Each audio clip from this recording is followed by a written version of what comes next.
Listen, man, 3.5 hours, do this together, man. It starts with us, it ends with us. Hey, no cheers! Thing we got. Thank you. God bless. Thank you guys for coming. Let's go show some fight. That's what the Raiders did yesterday. And you know what, y'all? I don't know. I had to pull up. AOC did his thizzle. I had to, I like to give the smoke, so I gotta take the smoke when it comes my way. I don't duck smoke, so I'm here. I don't do secret smoke. I don't duck smoke. I always got smoke. So here I am to face the nation. I'm here to face the nation. AOC, what? What? AOC. Usually things happen kind of weird for us in the adverse where things don't go our way, but everything yesterday went our way at the end. And I saw it coming. I literally saw it coming. If you guys were on the live stream yesterday while I was doing the play-by-play, I just seen it coming. I seen it. I was like, what? This can't be life. And then I was just like, if AOC gets this ball and drive it 90 plus yards down the field, I'm not getting on the internet until Monday. But then that wouldn't be fair. So I'm here to face the nation. But you guys might not like what I have to say by the end of this, so make sure y'all hack in. Because people were saying I was flaming AOC all off season. I wasn't flaming them. I was rotisserieing them. Slow roasting them. But hey, when you right, I'm with you. So we will talk about AOC. We'll talk about, the highlights of the game. We'll talk about a lot of stuff about this whole situation where we are, the state of the nation. So thank you for hacking in the BART, the Bay Area Raider Talk. This is the late show. Usually we do the fight or flight on Fridays, but I thought I would give it a break. We can't fight every week, but it will be back next week. And make sure you hit that like button so we can get in the algorithm. What's good? Let's see who's in the building. Hey E, oh yeah, you here. Why the live in the live he did him. Let's say so from okay, Australia. All right, down under. You from down under? J4 was good. We wasn't flaming him. We just was speaking facts after him playing 3 years. Yes, yes, yes, yes, yes, yes, yes, yes, yes. But like I said, when you right, you right. I'm gonna give you your props. When you do what you're supposed to do, I'm gonna give you your props. So we gonna talk AOC. And if y'all wanna call in, I got a number for you. If you wanna look, if you wanna come and let it be known how you feel about what I have to say about AOC. I have the number for you, and you can call in and say what you got to say. We'll go from there. Man, Frank Webb was good with my brother. AE was good with you. Let me see. What's it? Alpha Mox? AP. I'm going to call you AP. Shout out to you. So check this out. Let's get into it. Yesterday was weird of sorts. I was like, we're gonna win the Super Bowl if stuff goes like our way like that. We're gonna win the Super Bowl. Like maybe not this year, but we're gonna win the Super Bowl. But I've been already saying it because when I first started months ago, when I started my series about the commitment to new excellence, I knew that we were on our way to doing big things. Things are going to be different because you win championships from the top down, not the player up. And now we're starting to do things from the top down, and it's starting to show with the players now. Kubiak dialed up that play. They was running a little weak cover two. He ran a cover two beater. AOC threw it and got the ball on the one, and then ran down there. And then we want to call it a tush push, but it wasn't no tush push. AOC slow self wasn't even going to get in, but he had to get pushed in, which is cool. I don't care. It's a team effort. It was good to see him actually not turn the ball over in situations like that, which gives me my thought about Coach Kubiak. He knew what to do, and we didn't panic in that moment, and everything ran smoothly. Granted, it was a preseason game, but it's also a preseason for the coaches, not just the players. You got to remember, these are first year coaches. But we're gonna talk about Coach Robbie because a lot of people got smoke for Coach Robbie, but they don't want to give him the love that they're supposed to give him. But we're gonna talk about Coach Robbie though. So let's get into it.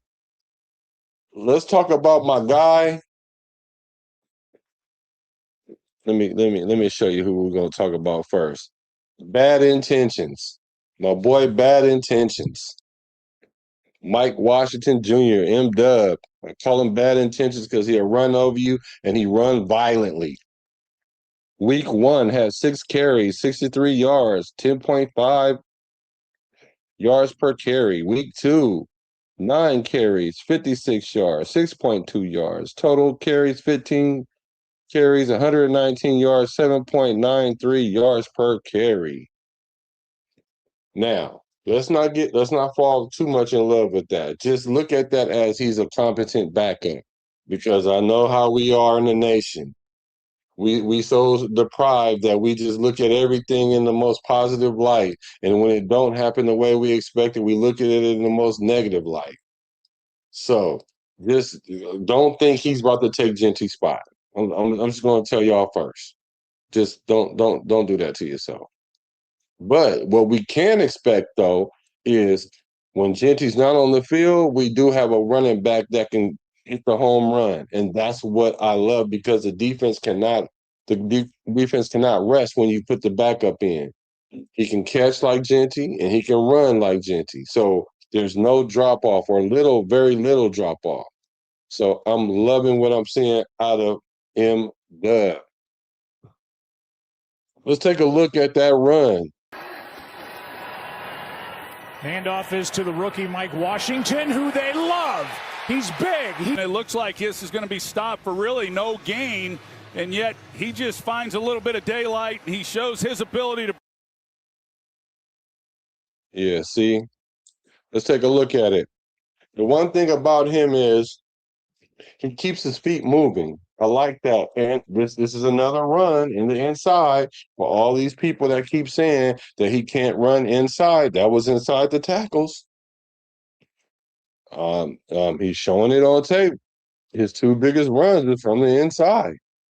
I did a video on that showing nothing but inside runs. I'm pretty sure I was one of the very few to dispute that early on.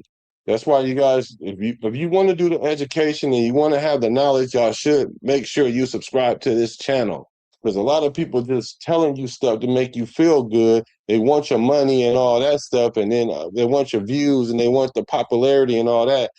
Look, I'm here to do the education, so then that way we can see things for what they are. So when they happen, we already know what we already know we deserve what we getting. And we the Raiders, the throwback Raiders. So let's take a look at this run. Going to be stopped for Watch really how he no keeps gain, moving. and yet he just finds a See how little bit of those legs daylight. keep And he moving? shows his ability to. Now you see he shaking his head right there, right? Let me tell you why. Let me show you why he's shaking his head. Oh, with that 4.2 or 4.3 speed, he should have been up out of there. He should have been up out of there. He should have dipped. He got caught by that corner or something like that. Let's take a look at the safety also. Watch that safety, that one high safety at the top of the screen take the wrong angle. I should have put circles on here. My bad, y'all. The one high safety. Look at the top of the screen.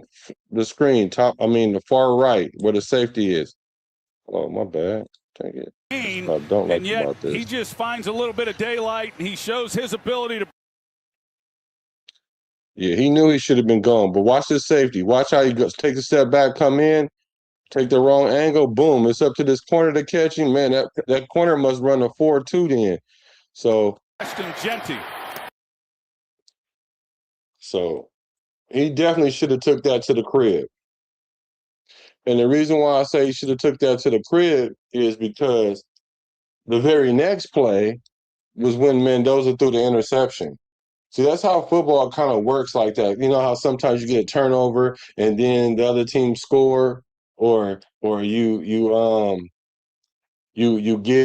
something happens, and if it wouldn't have happened, then it wouldn't have thrown off the momentum. That's one of those things like that. There's no stat for that or anything like that. It's kind of like it's just one of those mystique things in the game. Like had he would have took that to the crib, the momentum and the trajectory of the game would have been a little bit different. But I'm not gonna super nitpick about that, but he definitely should have took that to the crib. Let's see. Yeah, he should have scored for sure. What y'all think about that? You think I'm being too hypercritical about that? Do you think he should have scored right there? I definitely think he should have scored. What's up with my people? Was good with it.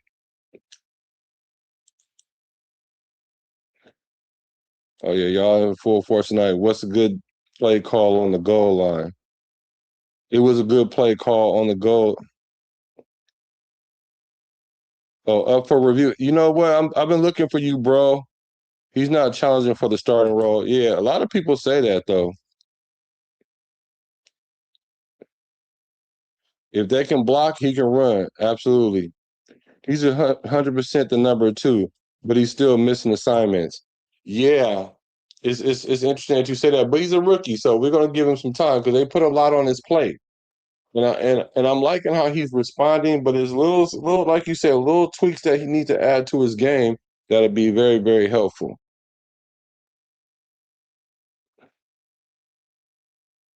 He's not finishing runs. Yeah, the run last week,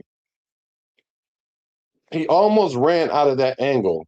Now, I would have liked to see him to give like a little stutter or a juke to stop the angle from the corner or the safety. I think that was the safety.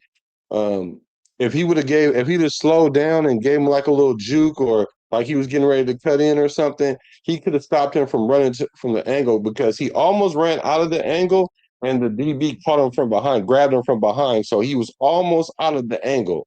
So he does have to finish runs. I will agree with you on that. But, you know, 53-yard run last week, 33-yard run this week. You like to see it, in the limit to carries. But I would agree with you.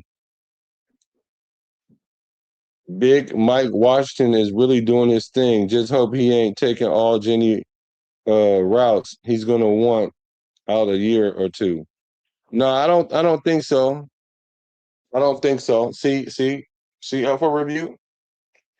See, some people are kind of throwing them in there like it's going to be a challenging thing. Look, what you guys got to understand, this dude, the reason why he went as late as he did because he has deficiencies. He's definitely showing up to show that he's got a grudge, a chip on his shoulder.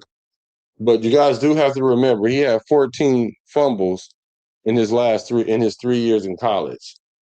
So when he gets to playing them number ones and all that stuff is going to show up, and then we're going to be mad. We don't have that issue with Genty. Genty is the type of running back that needs to get more and more carries because he gets stronger as the game go on. And I just still think there's going to be a 70-30 split between those two guys. It's not going to be like a 50-50 or even 60-40, and that's calling it close. I think it's still going to be like 70-30, no more than 65 35. Just depends, because Gentry just might not be having it that game, and then Washington might have it. But I don't think it's going to be a situation where Mike Washington is going to be fighting for Gentry's position. And yeah, I know JT pulled up for us. Something tells me Mike Washington at some point this season will have a breakout game. Oh yeah, he gonna do that. Oh, he gonna do that. Yeah, yeah. Missed the INT, then they score. Yeah, yeah, for sure. Yeah, I did like the patience. That's another thing that they said Mike Washington doesn't have is patience. I liked his patience. They said he didn't have patience. And I showed that in my video as well. Like he definitely has patience. He has the vision. I see it. Yeah, he getting caught from the back. Mike Washington actually take the running back once. Will he actually take the running back one spot? Absolutely not. I absolutely do not think so. I don't. Like that would be crazy if Genty was to lose his spot, the number 6 pick. And which brings me, why y'all don't like Genty, man? Why y'all don't think Genty is him? Because when we first got him, some people were calling him generational. And then like within a year, everybody's like he wasn't a good pick at 6. Like a couple weeks ago when we did the Fight or Flight Club, and I asked was he a good pick at 6, everybody agreed that it wasn't necessarily a good pick. That the jury is still out and all that. And I'm like, wait a minute, he showed me everything I needed to see. 25 yards, 26 yards short of 1,000 yards with that O line that we had last year. What do you think he's going to do when he have proper blocking?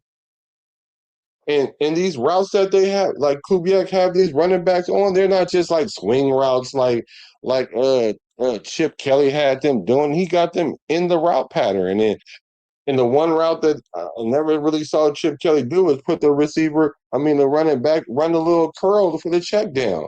Now, granted, the interception happened on the little check down, but you got to get some continuity because I think it just sat in the hole. And I think as a quarterback, I'm hoping he sits in the hole.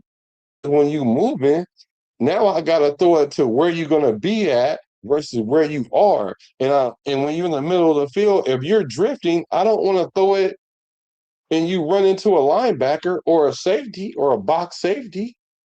So even if you catch it, you turn around and you get blipped, you might fumble it or get injured. Then we'll be calling it a hospital ball. So I understood what Mendoza was doing right there.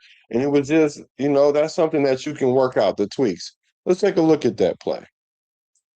Play action from Mendoza, and he comes back over the middle, and he's picked off. This team, and what a chance, and Woodaz, you see how he drifts? Made the most of it.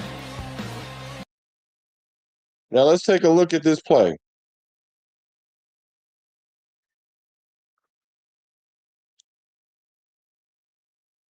All right, so Mendoza play action. So at the top of the screen, we have a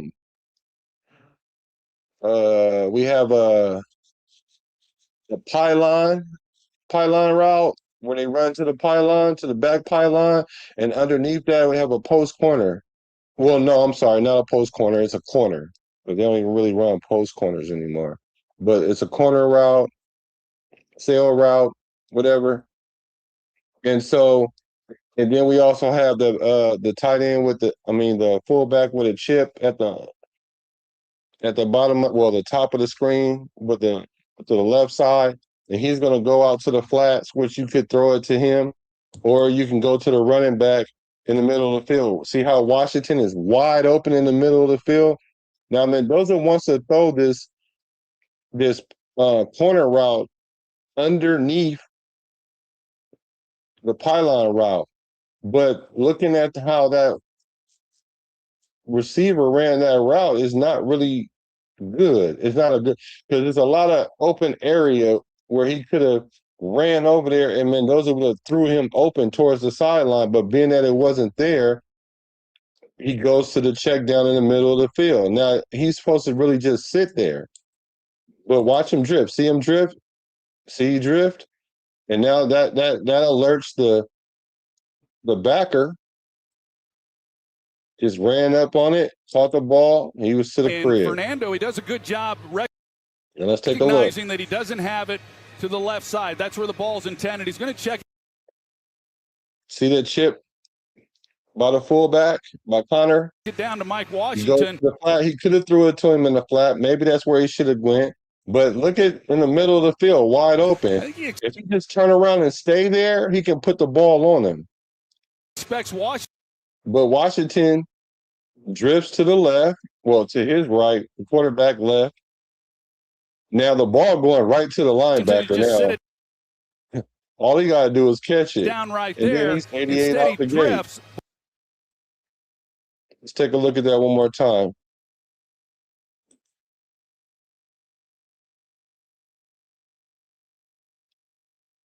Recognizing that he doesn't have it to the left side. That's where the ball's intended. He's going to check it down to Mike Washington. I think he expects Washington to just. And see, you see how Mendoza drifted to the left? He was drifting to the left to create a throwing angle to that corner route, but he ran it kind of funky. The angle he ran it, he didn't run himself open. He didn't give Mendoza a good chance, so Mendoza checked down, threw the ball. Sit it down right there. Instead, he drifts. So I blame that 50%. I blame that 50% Mendoza, 50% Mike Washington. Now they're both rookies. So, there's something that they can learn. There's something that they can use as a learning experience. Granted, that was a pick six. Everybody was not everybody. A lot of people was crashing out about the pick six. We got to understand that that's not a thing that Mendoza does, is throw pick sixes. He only had one pick six in his 3 years in college. So that's not something that he does. That just was a mistake. And good thing that happened in preseason than in a game, because it could have came at the wrong time. And it kind of looked like the play that happened in the joint practice. It was Genty going out for a route. He got jumped. I couldn't see the whole play, but it looked as similar. They tried to go to the running back. So hopefully we'll catch on to that, and we'll work out of that. Let's see. But I also blame Kubiak on the play call too. Because anytime a running back gets a big carry like that, 33 yards or whatever, you're supposed to give it to him again so he can finish it. But I get it. Kubiak might have made that play call in the regular season, because if you guys are not noticing, Kubiak is throwing the ball much more than he's throwing it. First game, I think he ran it 19 times and we ran it 30 times, something like that. I just know we threw it significantly more, 9 more times or 10 more times. I want to say 9 more times more than we ran it. I don't know what it was this game, but I'm pretty sure we threw the ball more than we ran the ball. And that could just be something that we're just trying to see how our passing game goes, and it'll balance out when the season happens. But in these preseason games, that's what's been happening. So I'll check and see what the pass run ratio was for this game. Let's see. Mendoza. Now, after that pick six, the one thing I like about Mendoza is not how you start so much, but it's how you finish. It's in his DNA that if he makes those early mistakes or he's not on early, he's going to get better as the game goes on. And I love that about being a quarterback. Like when you can just not internalize everything and it's next play, and you got the short memory. And even if you do make mistakes, you don't let that dictate how you play later in the game or immediately after that. That's a beautiful thing, because he ended up throwing 6 consecutive passes. Great play calling by Kubiak, because some of them was a screen. Some was like he really was throwing the ball, mixing it up, just putting him in position to succeed. So I think Mendoza is further along than what I might have necessarily expected, but there's some things that he do need to work on, and I'm confident that the longer he sits, the better he's going to be. So I know a lot of people might not want to hear that, but it is what it TI is. Let's see what else I got on here. Let's see. I do like how Mendoza extends his plays. He does what people don't think that he was able to do, is make reads. He's able to go through his progressions. People were saying that he was a RPO quarterback. He didn't have to go through many progressions. Well, we're not seeing happy feet out of him. We're not seeing him panicking like Gardner Minshew. You know how Gardner Minshew got those like anxious feet because he always ready to run. But see, when you're not 6'4", 6'5", you got to be like that. You got to get ready to get up out of there. At 6'4", 6'5", you can stand in there and look around and make some decisive throws. That's why AOC able to do that a lot because he not getting away from nothing. So, but he definitely is good enough to move a little bit, throw the ball top, and make plays. So I'm liking how he's like matriculating or how he's maneuvering in the pocket. He looks like he's comfortable. That's good for a rookie. That's good. Let's go to the chat. We don't need injuries. Coaches are aware. Facts. Let me see. Mendoza will become a good quarterback. He's a focused guy like football nerd. That's a good thing for the quarterback position. Absolutely. Absolutely. Greedy Greed 823. You said even the announcer was saying that was Troy Aikman was saying that the running back drifted.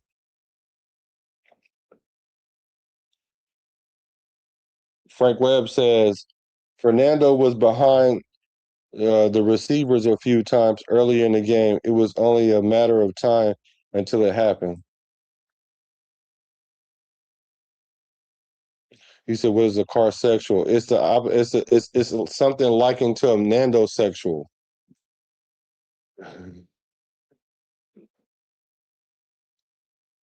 Let's see, J2. The same thing happened when Marcus was in this for a couple of years. Let me see.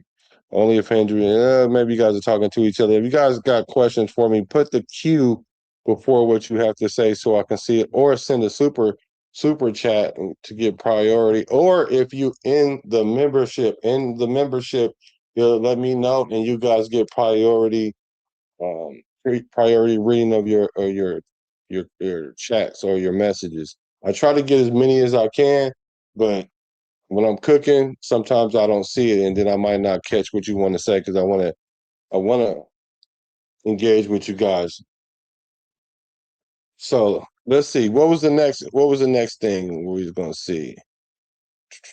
Oh, my boy. This my boy. Team that's been pretty depleted. Here's Sobkowitz, gets a big hit.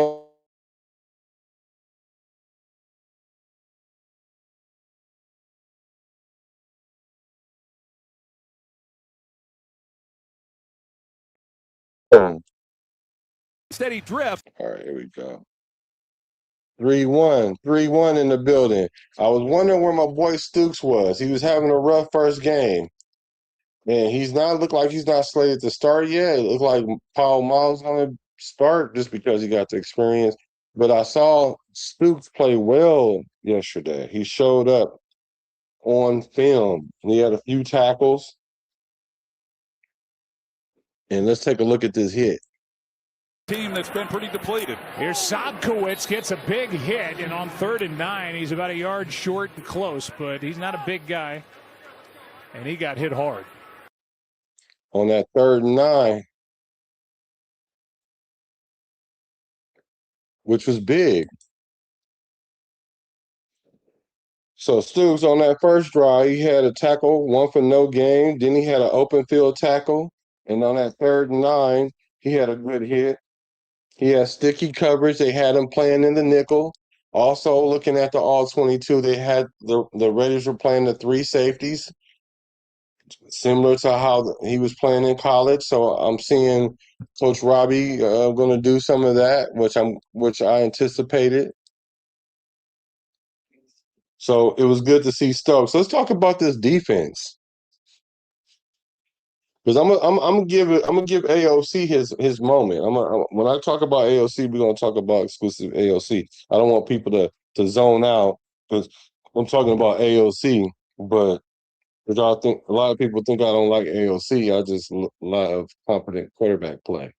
Uh, our defense, you know who really popped off the screen for me was McCollum. McCollum was going crazy out there. That boy, I should go look and see how many tackles he had. Let's see how many tackles McCollum had. Because that first drive, he had like 3 tackles, not 2 tackles, and he got trucked on one of them because he probably was tired of tackling on the first drive. Like, what the heck is going on? Y'all gonna help me tackle? But let's look at McCullough. Let's see.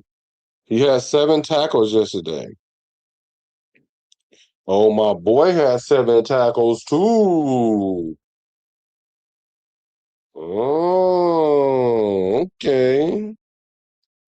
Dalton Johnson has 7 tackles. That's my guy right there, Dalton Johnson. So McCullum had 20, he had a tackle on the first drive. He had like the first play he had a tackle. Then he had a tackle for loss. Yeah, he had like 3 tackles consecutive. Then he missed one, which gave up the touchdown. So that wasn't good because he definitely ran up and got done up. You run up, you get done up. And then Darian Porter, the fact that he was even playing, it's like they trying to find a position for him. I'm not really too locked in on him being that corner, that second corner. I'm thinking Masses might be that guy. Now, Porter does start because he has experience, but the fact that he was actually playing yesterday, it tells me that it's not locked in because of the for sure locked in starters did not play. So Masses might have a chance. It might be that last preseason game that's going to let us know. Let's see. Porter on a 3rd and 10, he gave up a first down. On the first drive, he missed that tackle on the touchdown. So Darian Porter needs to step his game up. DCAM out missing because his kid was being born. Now I get it. You can only do that once, but bro, when you on the bubble, you might want to just miss that. I don't know. I ain't gonna tell nobody how to go about that, but I know if you want to have a job in the NFL so your kid can eat, you might want to show up. Unless they told him something like he was gonna make the squad. Like DCAM, I think he on the bubble. Do you guys think DCAM is automatically on the team? You don't think? Do you guys think that DCAM is gonna make the roster? Put a Y in the chat if you think DCAM is gonna make the roster, y'all. Furpo, what's good? Oh, hold on. Since Furpo, everybody got this for Furpo. Let me go and give Furpo this. Let's see. Touchdown!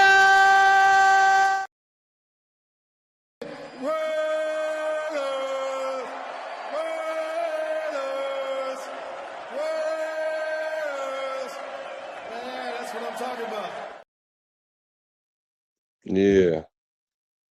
So, do you guys think DCAM make the squad? Y in the chat for yes.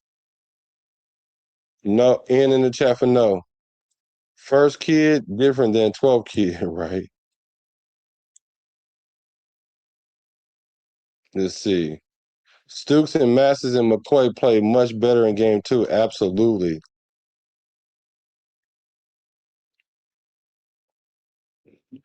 A game manager needs talents which he does not have, and he wasn't brought to manage. He was brought to lead and move the chains. Who are you talking about, Mendoza? And you say he's adjusting to the speed of the game. I'm not saying the speed of the game adjusting. He might be adjusting to it. I'm not saying he's not, but it doesn't look like it's too much. It doesn't seem like it's overwhelming. It seemed like he's taking it in stride. Like I'm seeing skills out of this guy that you would normally see like through mid season of starting. Now that doesn't mean I'm saying go start in week 1 because no, do not start. If we didn't have Kirk Cousins or Cousins hurt, then I would feel better. I would be like, okay, he's beating AOC out in the preseason. I would just feel comfortable with going with Mendoza over AOC just from what I'm seeing in the preseason. But we got cousin Kirk, so we don't have not we have the luxury of having him sit down and wait. Let's see. Let's see. Oh yeah, we're gonna talk about Benson him sure uh quickly in a minute here. So let's talk about Coach Robbie while we on the defense side of the ball. A lot of people they're concerned about Coach Robbie. He's the weakling. He's the weakling coach out of all these. Of course, with Kubiak, we got confidence in Kubiak, but Coach Robbie was a question. People are kind of like upset about Coach Robbie saying he was the wrong hire or it might be too much, and he on the hot seat. I heard this last week. And I'm thinking to myself, how is he on the hot seat when he can't even put the defense out there, vanilla defense, and see what works and see what don't work first? Y'all can we fire a coach in the offseason? Like what? What's wrong with us? I think last week we didn't give up any points in the let me look and see. Last week I think the defense didn't give up points in the second half. Let me see. We gave up 6 points in the second half. And then this week, he gave up no points in the second half, 3 points in the second quarter, which shouldn't have happened. And then he gave up 10 points in the first quarter. So he only really gave up 13 points this game.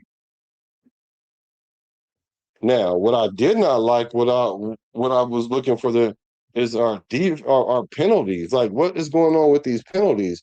Penalties supposed to show that you don't have a team that's disciplined. Like, I thought our team is disciplined, so I'm expecting us not to have a lot of penalties. We had penalty. We had the defense had 4 penalties in the first quarter. 12 men on the field. Laulu had a penalty. Jermad had an unsportsmanlike. We gave up 3 points off of a penalty from Jermad. So they ended up having to go for a 57-yard field goal, which Coach Robbie on that third down, he blitzed to get the ball out the quarterback hands because 57 is the fringe. They could have got 3 or 4 yards on a little check down to make it a 54-yarder. We brought the pressure, made the quarterback throw the ball, brought it to the point they had to go for a 57-yard field goal. I like that, Coach Robbie. I got confidence in you, Coach Robbie. I got confidence in you. I don't know about the rest of these people, but I got confidence in you. So I'm liking what I'm seeing from our first year coach. Is he perfect? No. Is he seasoned yet? No. But I'm seeing some some positive things from him. So shout out to Coach Robbie. But with Jermod though, with that penalty, now all he had to it was a late flag and all that. Now the reason why they called it because he was standing over him. I do like the I do like that. All you had to do was just turn like 45 degrees, take your, you know what I'm saying, and do it the other way. You did it literally over the guy. So, but what that tells me is his confidence is starting to come back. Like he feel like he him. The boy gave up 2 touchdowns last week, and he came back like he didn't do nothing. Like he came back like he was him, and we didn't see nothing else bad happen from him. So I'm liking that. We'll clean up the penalty. We'll clean it up. I'm sure coaches talk to him about it. Jamal McCoy doing his these. I like it. I like it. And that D tackle that we got from Houston, he got a sack. That was dope. I like that. Overall, our defense played better. Like we was having an issue tackling. We was having an issue getting pressure. we was having problems all the way around the board on defense. Corners act like they couldn't guard. They couldn't close on the ball. We got a bunch of fast guys out there. Like, what was going on? But they showed up this week. There's a big reason why we came back and won this game is because the defense making stops at the end of the game, playing with pride. Shout out to the defense, man. I ain't saying they was the world beaters, but we only gave up. They only gave up what? They only gave up what? So we scored 22, but what's 22 minus 7? Because the pick 6 and 15 points, 14 points, 15, 7, 8, 9, 11, 12. Yeah, 15 points. So shout out to the defense, man. Let's go to Malik Benson. Mr. Benson. Oh well, no. Let's before I go for that, let's talk about our boy the sack, the pressure that they was giving up. He's giving up some pressure.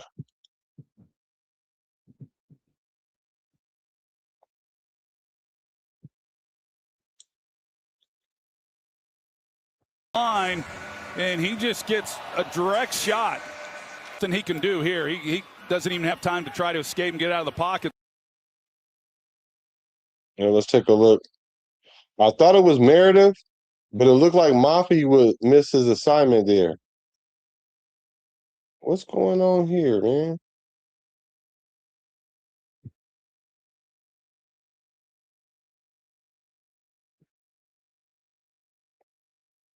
So Mafi or Meredith, just not good communication, giving up a sack. We can't be letting guys just run straight in. So I hope they clean that up. Of course, that would be Linderbaum, and I'm not really seeing him making too many of those mistakes. And whoever that left guard gonna be, I hope they communicate a little bit better.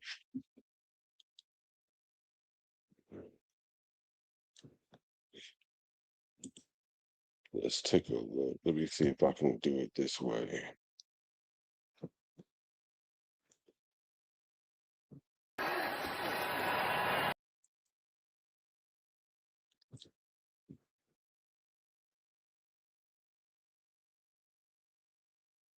Okay, here we go.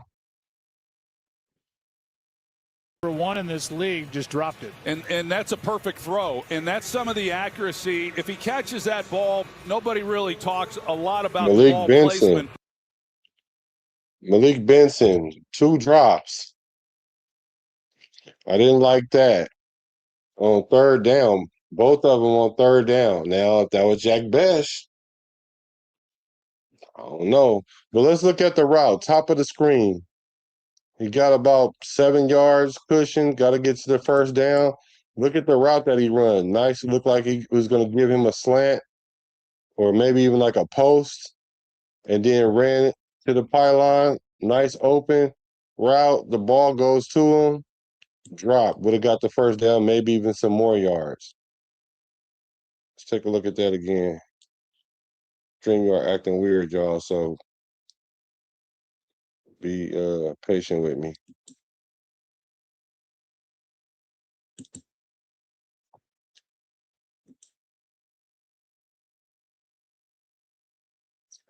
Number 1 in this league just dropped it. And that's a perfect throw. And that's some of the accuracy. If he catches Took that his ball, eyes off the nobody ball. really talks a lot about the ball placement.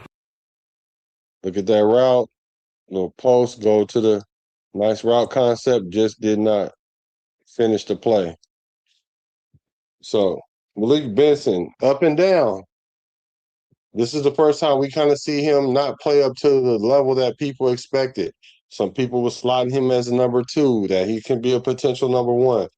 I say these things not being a hater. I'm saying he went in the 6th round for a reason. I'm not seeing you be a a first 2 round guy and you drop to the 6th round because there's nothing wrong with you. Now, the knock on him was his routes. Now, what I am seeing out of him is his routes are looking a lot better. And catching the ball is a concentration thing, so I'm not really too worried about that. But when you miss 2 in a row on 3rd down, that counts for something because those are drive killers. Because one of those was a first down that we needed. Well, we need all the first down, but when you're down by points like 17-0 or 17-3, and you like right before the half, and we need to score. And then let's say we down 17-3, right? Right before the half. We go and score, whether it be 3 or 7, but let's say if it's 7. So now it'd be 17-10. We get the ball right back at halftime. And then we have a chance to tie the game up. And even if we only get 3 points, then we'll be within 4. And so what that does, it changes the trajectory of the game. It changes the momentum of the game. So those big 3rd down drops is pivotal. Here's the other drop that he had on 3rd down. That is Tremon Smith, who Boom. knocked it out. That was going to be a completion for. Here's another look at that last play. He has it. He just Put the hands on the ball. A little careless in securing the football as soon as he makes the play. Now look, nice route at the bottom of the screen. He finds that open area, attacks the safety, makes the safety take, or corner, safety, make him take a few steps back, run that curl route. You usually don't run a curl route on a cover 2, but they definitely found it. And he was there, caught it, and they closed on him, knocked the ball loose. Now check this out. Do you see how them 3 guys was going after the ball? Now, the thing about that is, had he caught the ball and made an athletic move, that would have been a fumble. Because he was catching the ball, turn around. Had he taken like a step or a step and a half, that would have been a fumble. Because he wasn't tucking it away, and he had to tuck it away on the same side that the dude was swiping. So we need to clean that up. We need to clean that up. We need to clean it up, Benson. Let's see. Yup. Those are pivotal drops. I seen Trey Zoom give up get beat. He got beat on the block.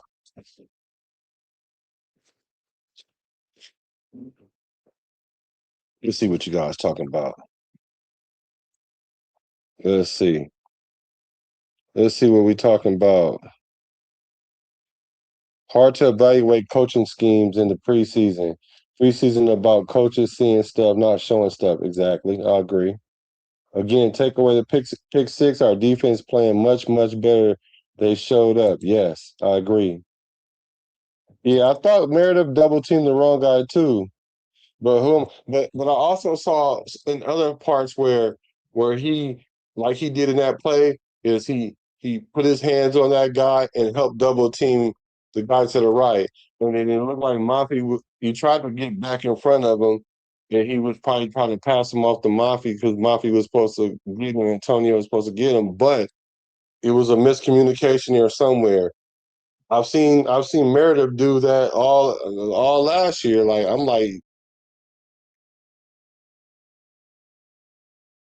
like, Meredith, come on, man. Look, it kind of looked like you. So I'm gonna give it 50-50 on both of those guys. But Meredith, you started all last year at center. Mafi's he's trying to get some burn. He's trying to make the squad. So y'all shouldn't look the same. Y'all should not look the same. I'm just saying. JT says, notice a drop off at the Wide receiver production against the first string defenders and lack of separation.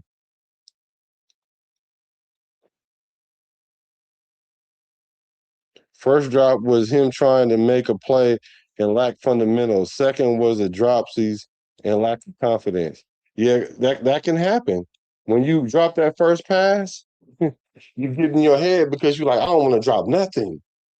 And then, you get so then you start thinking, I don't want to drop nothing. And then and he didn't really drop that one. He just got the ball knocked out of his hand because lacking the fundamental, lacks a lapse in his judgment there. That's why when we catch the ball, you tuck it away. I was a better wide receiver than quarterback, though. Catch the ball, tuck it away on purpose, like second nature. That ain't what he did. He caught the ball, was trying to turn around, did it lackadaisical. In the league, it's fast. The college is even fast, but in the league, it's much faster. That's a comeback. He just rounded the route off. Let's look at it. Let's look at it again. A comeback route, huh? Let's take a look.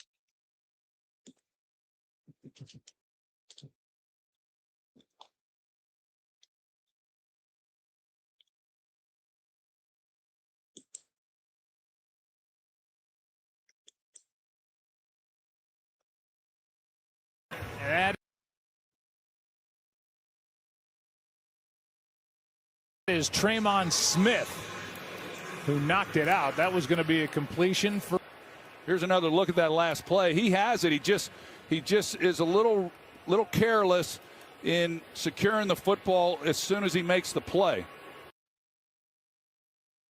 So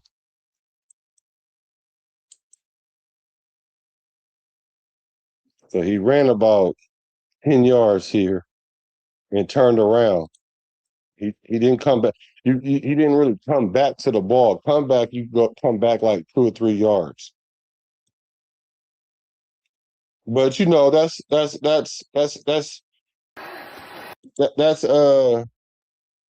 I would say that's like splitting hairs there. You can call it a comeback. Don't call it a comeback. But you can call it a curl route.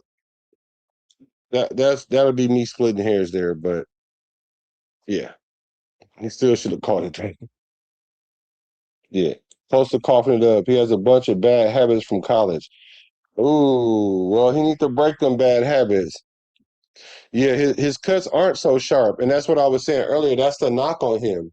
His cuts aren't so sharp, so it's easy for the DB to read it because those are tails. Especially once he gets to playing for a few weeks, and they start getting that boy on that iPad and start seeing what his habits are. Yeah, DB is gonna be on him. Safeties is gonna be on him. Box safeties is gonna be on him. Let's see. Wide receivers should smoke weed. It helps with short-term memory loss. Is that why? Is that why? Is I definitely have short-term memory loss. Remember, I was telling y'all, I was like, my memory is so zapped. Like even being a quarterback, when I played quarterback, my memory was definitely like short memory. Wide receiver I had a short memory playing wide receiver too, but as a quarterback, you have to have even a shorter memory because you cannot make a mistake and somebody else do something and you got to forget that too because you don't want to not throw it to this guy because you thinking he's going to make that same mistake or make another mistake. So you got to try to keep it all even or equal. No highs, no lows. And I was telling y'all, my short-term memory like that is so cold. It's like that in my life. Like it's things I don't remember like what somebody was asking me about a show. I was like, how was your show yesterday when I did the play by play? And I was like, oh I did go live yesterday. Oh yeah, I did the play by play. I literally didn't remember. Wasn't tripping. So yes, I second that. I second that motion. Now let's get to the AOC situation. Oh well, let's talk about. Hold on, I'm almost there. Number 50, Olube. He was doing his thug piece. How many tackles he had? Let me see how many tackles he had. That boy was a tackling machine. Number 50. That boy was a tackling machine, going crazy.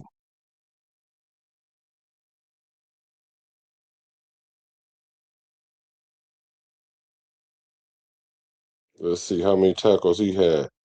He had 4 tackles. He was definitely all over the field though, especially during like right before the half. So he was doing his thing. Um, Thomas Booker. Thank you, Thomas Booker. We almost forgot you was on the squad, my guy. We almost forgot. We almost forgot about you, bruh. He got a sack. So I was happy about that. Now, and before we get to AOC, let's talk about the special teams, man. Let's talk about the special teams. I know the special team coach is livid. As many special team penalties we had. Illegal touching, holding, blocking in the back, all kind of crazy stuff. Now, Matt A with the G being silent, he had a 52-yarder. Remember I said we need a field goal kicker that's going to be able to kick from 54, 55, 56, 57, 58. Just like Farbear or Fairbear or whatever his name was, Care Bear, who cares? He hit one for 57 after Jermine made that penalty, and them was 3 points. We're gonna need those. Now, let's talk about the Tokyo no. The Tokyo no need to Tokyo go because it's over. Now, would y'all keep him as an international and groom him? Should he stay? It doesn't hurt us against our roster. So maybe like if he actually was, you know what? I'm gonna change my mind. We gonna Tokyo drift him and keep him, and then we'll work with him during the season. And then that way, if Matt A with the G being silent get the tripping, then we might be able to do something with the guy. He might be ready by halfway during the season because it ain't the business when you missing 38-yard field goals and then you missing 2 extra points. Like you all in your head. Like it's all in your head over and over again. So I'm gonna need. So what y'all think about Tokyo Toe? Because right now he's not Godzilla. He's playing more like Godzuki. I don't know if y'all know who Godzuki is. That's Godzilla's son, but he's not playing real big. He's not playing real colossal like Godzilla. He's playing Godzuki. So I don't know. What do you guys think about the Tokyo Toe? You think we should keep him? But overall, we had 4 penalties in the first quarter. We gave up 17 points in the first quarter, but we did give up 3 for the rest of the game. And I was happy about us getting turnovers because we want to be an opportunistic team on defense. And we didn't see nothing close to a turnover last week, and we saw all kind of turnovers this week, not just one, like multiple turnovers. So our defense definitely showed up. All right, let's get to it. I'll see you later. Let's talk about the quarterbacks. Well, let's start with AOC though. AOC, I'm like, what? People are was like, I literally was on the live stream and I was getting text messages and I was getting razzed about the whole AOC thing because I talked bad about him, and then it was like, yeah, see, if you give him a chance, he could play good. And let's look at his stats from yesterday. He went 15 for 24 for 166 yards, no touchdown. Well, actually, he ran one in, so we got to give him some credit there. Last week, he went 4 for 13, 85 yards. Now, way up until that point of that last throw, he was inaccurate. But 15 for 24 ain't too bad, though. 24 passes is a lot, especially in a half. But we were behind, playing from behind. So he played decent. I expect a quarterback that's in his fourth training camp to be able to go down there and make them fools look like they was a pedestrian. Plus, it was a good play call, cover two beater, nothing but like a post route. So I expected him to do that. But that's typical AOC though. AOC he might not get a touchdown or interception. He might not get a touchdown, but he might not throw that interception either. Like he might not like lose the game for you, but he not gonna win it for you. Yesterday he kind of like won it for us because I don't care if he was playing the fifth string and you start the ball on the 5 yard line or the 2 yard line or whatever within the 10 and you have no timeouts and you need to go all the way down the field and you actually just do it, I gotta give you some respect. Gotta give you a little respect. Un poquito. Poquito. Gotta give him a little respect. So shout out to AOC for doing that. And hit that like button, y'all. See if you can give me an algorithm because my stream's not as popular as everybody's yet, but your boy is on the way. We on the way. But I'm gonna give him his little propers a little bit. But people start talking about he should he's better than Mendoza. He played better than Mendoza. Like he should get more reps and he should be able to get a chance to start. And I told you guys from the beginning, like this is not a quarterback competition. There's never been a quarterback competition. I was telling y'all about the coach speak when Coach Kubiak was saying, well, I would go to war with any of these guys. Now, he might have really meant that because I don't know if he could do the ones like that, but it was coach speak saying basically, I want them to push him. And then Coach Kubiak essentially was like, well, what you guys are going to see now is Kirk Cousins getting hella reps. And I'm like, look, check this out. He had to break it to the Raider Nation so slowly that he at least told us before the training camp. And then people was like, well, he just was saying he's number one in training camp. I'm like, oh my God, y'all don't even get it. The writing is on the wall. Have y'all ever been to Oakland? If any of y'all been to Oakland, it's like graffiti everywhere. Like even on the mail trucks. Like if you go downtown where all the mail trucks is parked, they all got graffiti on them. Like I saw the graffiti on the walls, on the mail trucks, on everywhere saying that Kirk Cousins was going to start week one. They didn't bring Kirk Cousins here to be no 1, 2, or 3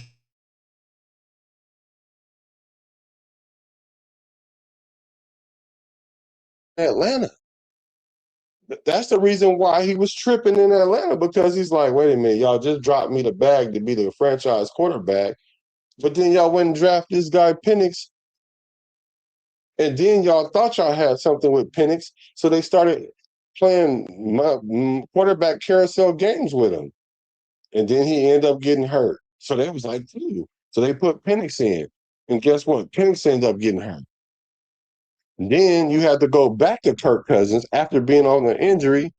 And then Kirk Cousins ends up being the quarterback out of the two with the winning record. And Penix did not. So now you ended up with a broke up Penix. The coach ended up losing his job. The GM lost his job. You lost Kirk Cousins, the quarterback that went 5-3 the last year with them, winning 4 in a row, knocking out Baker Mayfield and them, the Bucks out of the playoffs.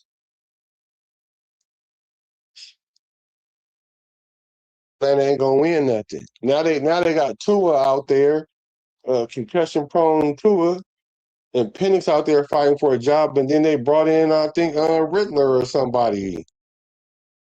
They brought in some other quarterback. They having troubles in Atlanta. A-town down. Yeah, they're gonna stay down. That's crazy. But people was like, well, Kirk Cousins is old and he didn't throw for 4,000 yards 2 years ago, and he's been bad these last 2 years. No, he hasn't. Kirk Clint Kubiak knew exactly what he was doing when he went to go get somebody that is already proficient in the offense and who can win games now. We're building for the future. At the same time, we're trying to win games now. Can't y'all tell Clint Kubiak don't like losing? Can't y'all tell that? Last week, when we lost the way we did, when he was doing those pressers, you can hear that he lost his voice because he was probably going bad on everybody, going bad on them. Still going bad on them anyway. Saw you last night, but did it broad day. You feel me? He was going crazy. Did y'all see him? The boy needed to shave. It looked like he literally did not leave. He did not go home. He did not leave the facilities. He was looking scruffy. He shaved for the game, but the man looked like he never left the facilities. And it showed how our team played, and they rewarded him with a victory this week. Shout out to AOC. He did what? What? So, AOC, should he start next week? Should we start AOC next week? AOC should start next week.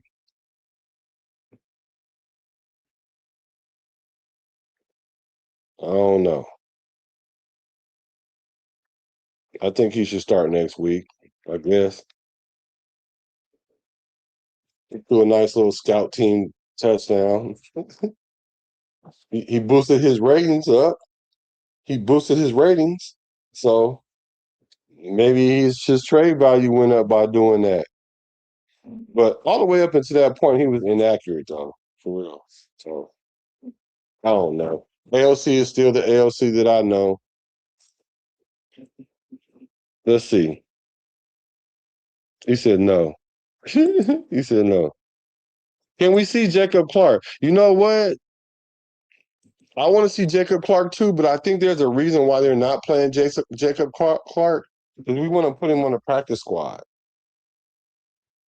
I think we want to put Jacob on the practice squad, y'all. That's what I'm thinking. Because imagine if Jacob Clark would have did that. What if Jacob Clark would have done that? Especially with AOC playing the way he was playing, because we got to give a shout out to the defense. We got to shout out to Dylan Lave for getting his money young while he was playing, and then the running back that we just signed, he looked like he playing the part number 32.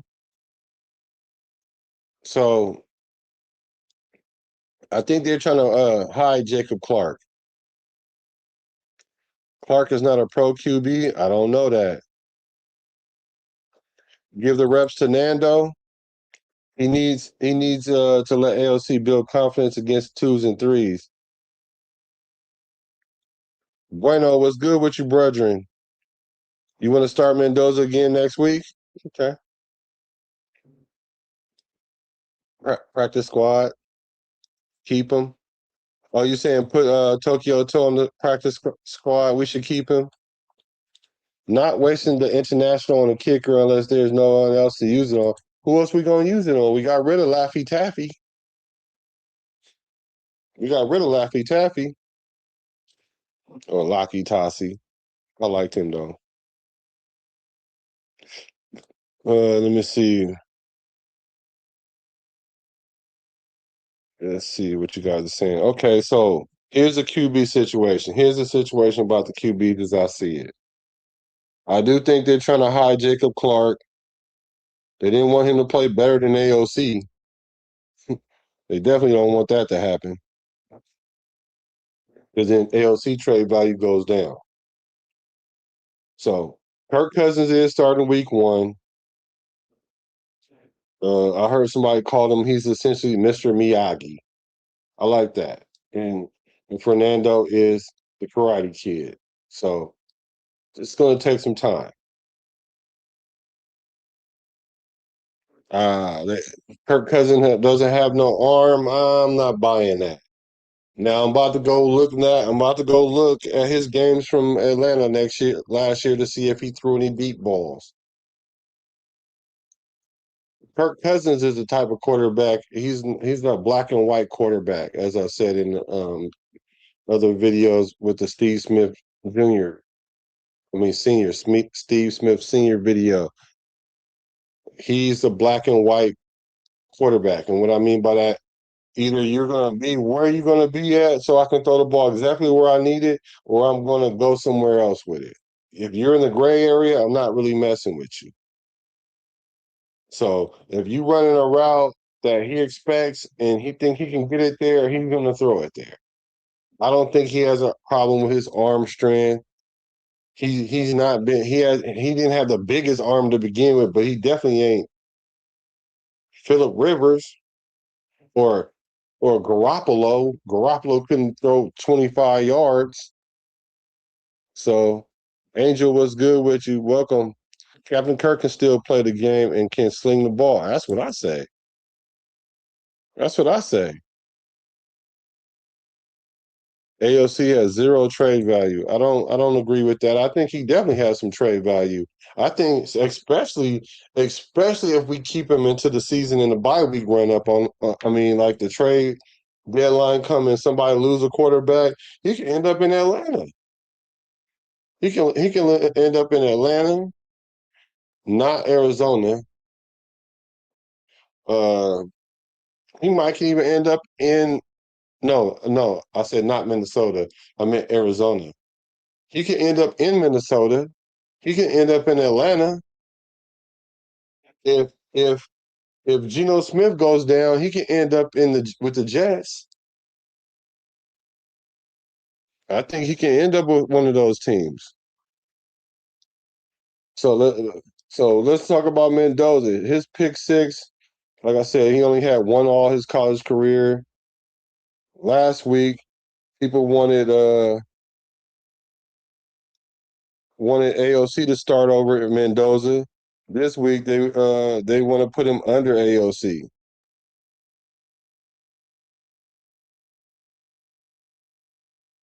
AOC was like last week they was like Mendoza should start over Kirk Cousins.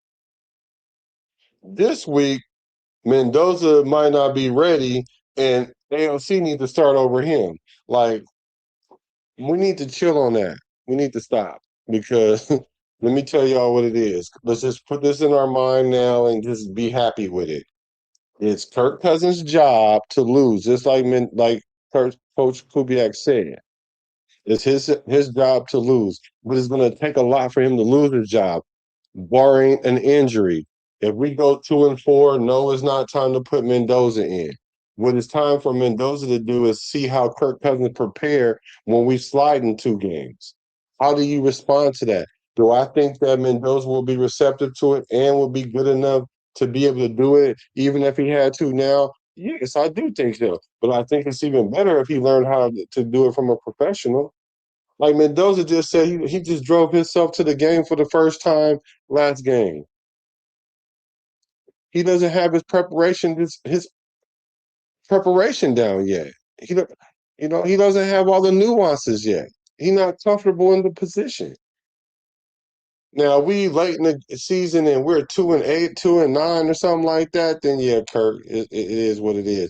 Not only are you probably going to get taken out the game, but now you about to be a serviceable backup next year for somebody. He's trying to get another bag. Y'all don't know who Kirk Cousins is?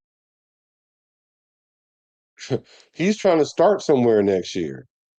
That's why he came here. He didn't come here to play 3 or 4 games and sit the bench. He came here to audition for 31 teams. It was a give and take.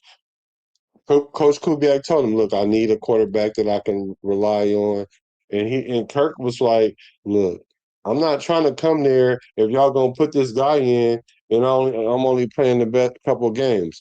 I want the best player to play, which should be him.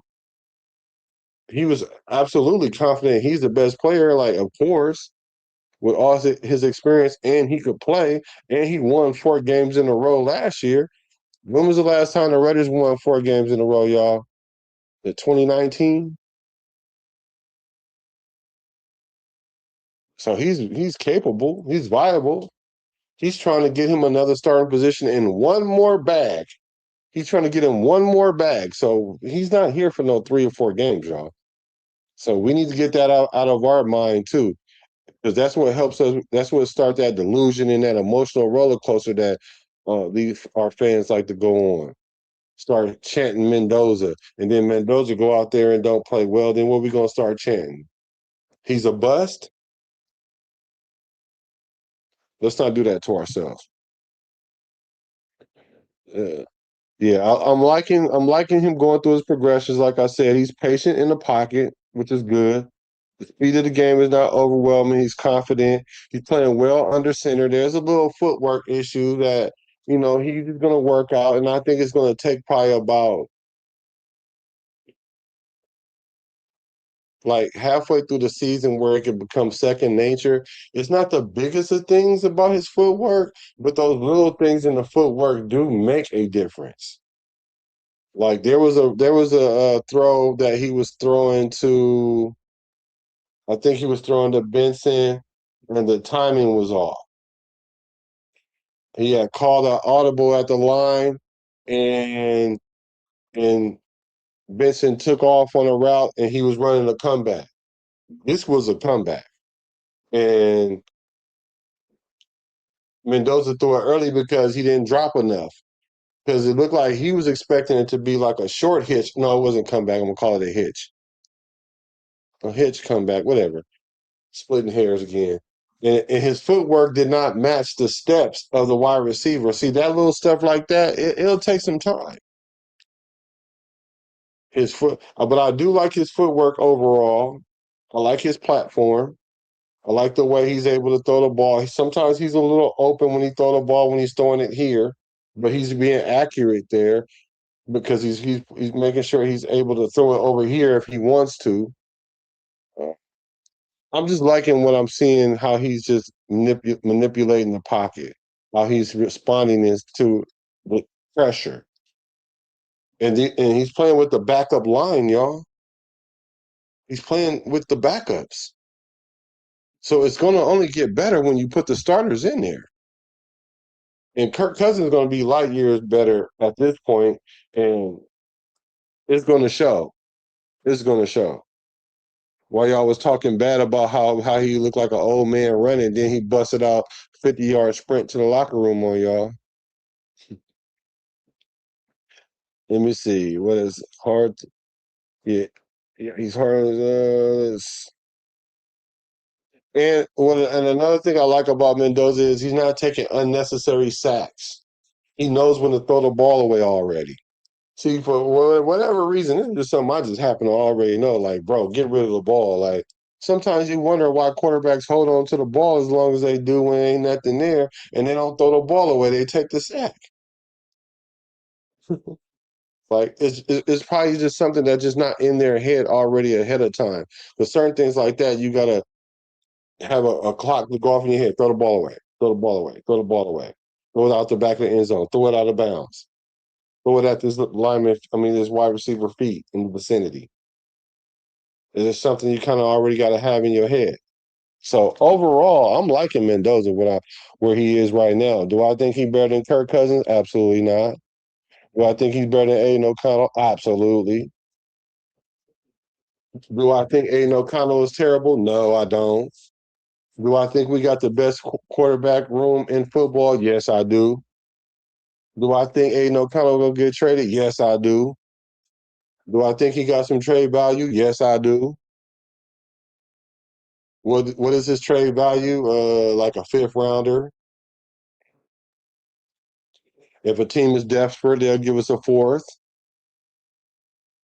I don't know. What you guys think? Raider Nation, Jason, what's good with you, my brother? What's good with you, bruh? Bay Area Raider, what's good with you? That's why you keep Aiden.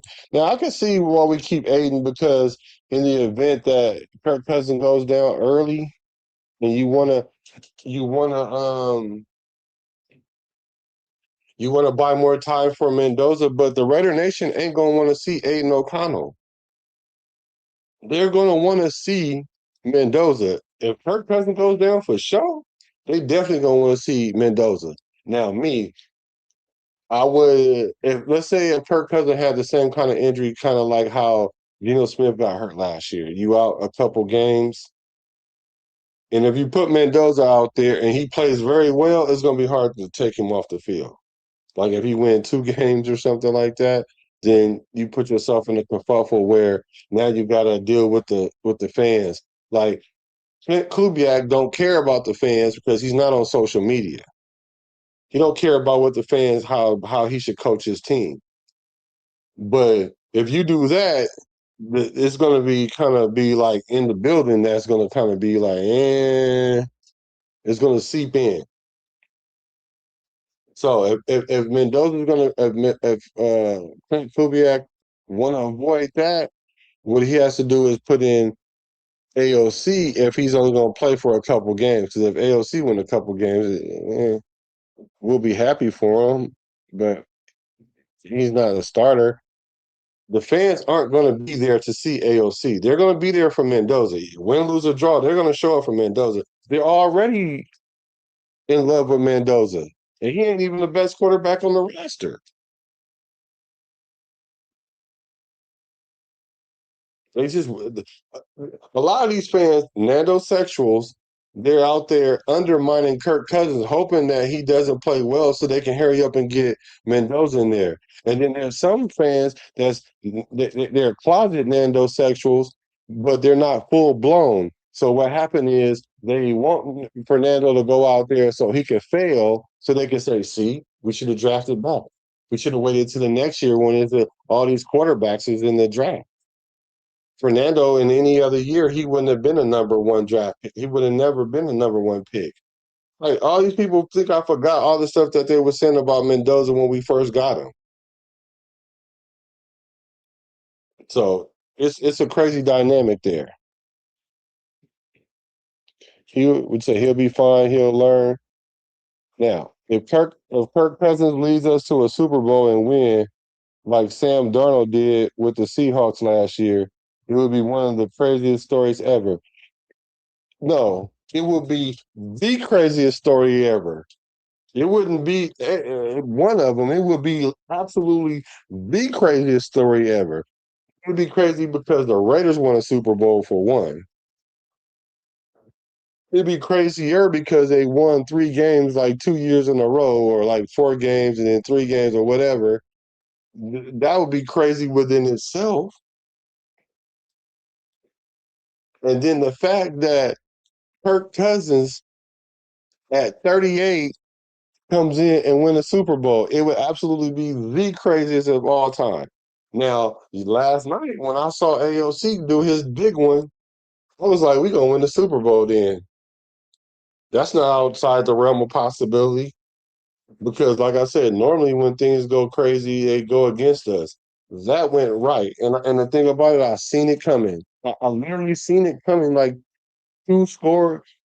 like 2 scores ago, 10 years and 2 scores ago.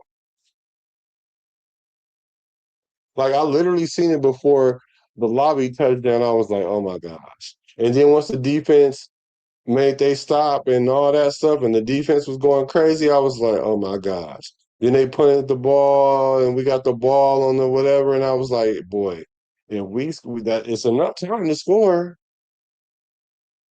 It just we usually don't. And if he go down here and score, I'm just gonna not believe it. Like what? Like what? Jigga what? Ninja who? AOC what? And then when it happened, AOC, the Aidan O'Connell cult just came out of everywhere. All out of the closet. AOC, all out of the closet. The AOC code, the Aidan O'Connell code just came out of nowhere. And I'm like, what is going on here? So it would be the craziest, not one of them. It would literally be the craziest. It would go up, it would go past the tuck rule, it would go past the sea of hands, it would go past the immaculate reception, it would go past all of that. This would be literally the greatest season of Raider history ever. Ever. When I say ever, I literally mean ever. Because we have a first time head coach, a first time D coordinator, like a O line that went from worst to first, a defense that was out their mind. Max Crosby got traded and came back. It'll almost be scripted. It'll almost be scripted. So, yeah. Webb, I'm thinking this would be the craziest ever, bro. Let me see. No 3 touchdown day for Aller this time. Oh yeah, well, you know how that goes. It said Barry Raider said Mendoza never ran a real NFL offense. His cadence was clapping his hands. Yeah, but do you think he's playing better now though? Does it really look like he hasn't played under center? Like, does he look like he's really deficient at it? I think he's doing better. Yeah, he took 5 snaps under center his whole college career. He ain't ready. Yeah, that's 0.2%. I think he's doing well. Is he ready? That's questionable. Is he more ready? Let me ask you this, Bay Area. Bay Area. Let me ask you this. Cam Ward, after his first year, do you think Fernando is a better quarterback at this point going into the season better than Cam Ward was going into the season for the Titans? Do you think that? Do you think Cam Ward, his readiness going into the season last year, do you think Mendoza is better prepared than he was? I would say yes. I think I like what I'm seeing from Mendoza right now more than I like Cam Ward going into the season last year. What are your thoughts? What are you guys' thoughts?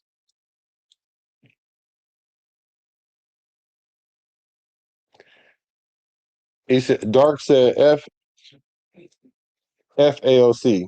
Now look, AOC, the thing about AOC though, and this is what I said, he's actually looking like a quarterback now. He let his hair grow. His accuracy kind of off since his hair grow. He like the reverse Samson going on. But he did win that game, so he did the opposite. Instead of turning it over, he actually scored. So he's actually looking like a quarterback with his hair. I wish I had the picture loaded up of him how he looked in college. Or he looked like he was in high school. And maybe I'll show y'all one day. Everywhere that needed this, let's see. Trade for what? He's not. He's not a starter. He's a backup. I get that. I get that he's a backup, right? I even was saying he was a career backup. But if you have a team that's desperate and there is no quarterbacks available, AOC can probably start anywhere from 5 to 7, 8 games,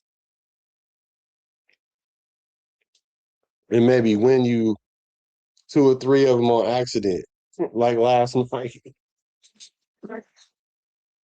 He might could win you like 1 or 2 of them on accident, like last night. Angel, wide receiver room looking suspect. I can see that. But I think our wide receiver room is better than people giving them credit for.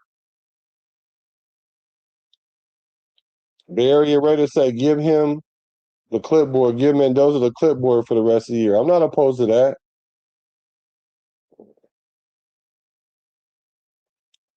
AOC in the last year of his contract not worth much, only to a desperate team. I would agree with you, but I'm just saying, my only preference is to a team that really needs a quarterback by the trade deadline. Other than that, he's just going to be on his squad. And for me, I think his best bet, this is just me thinking, I think his best bet is he should stay with the Raiders. He should re-sign with the Raiders and be the backup to Aidan O'Connell. I mean, to Fernando Mendoza. That's what he should do. But he came out in a press conference and pulled out his shirt, his Superman shirt, and said, I'm a starter in this league. I want to start. And and um and everybody got mad at me because I was like, bro, play your role. Well, I think any quarterback should think that they were going to be a starter. Yeah, I believe that too. I'm not saying that's an issue. He should always prepare like he's the starter. He should always think he's the starter. But the reality of it all is you're not a starter, bro. That's the reality of it. Especially not for this team. He ain't about to start for the Raiders. The only way he start for the Raiders, if AOC start for the Raiders, we in trouble. Big trouble in a little Las Vegas. If AOC is starting, we in trouble. Matter of fact, if AOC is starting, we playing all our quarterbacks. I say this every year that we had him. If AOC is on the field, we playing all our quarterbacks. Because that would mean our first quarterback got injured. AOC came in, he definitely gonna get injured. So we're gonna play our third string quarterback. That means all our quarterbacks gonna play. If AOC hit the field, all our quarterbacks playing. So that ain't that. I don't know, y'all.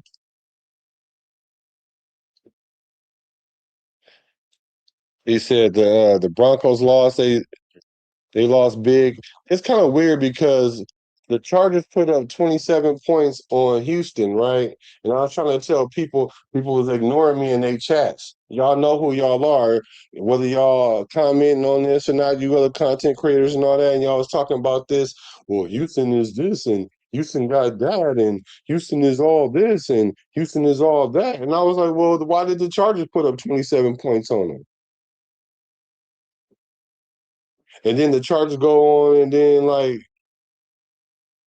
I'm like, come on, let's. Mm. Tom Brady said himself, it doesn't matter where you get drafted. Yeah.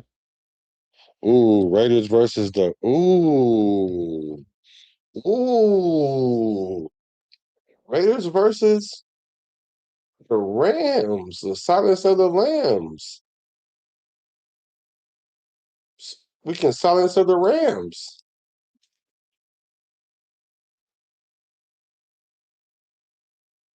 Well, we do play them this year, though, and I'm not scared of them because they could be beat. That would be nice. I'm not mad at that. Frank Webb says, if Cousins gets stretched during the game, you go to AOC, then you start Mendoza from the beginning of the next game.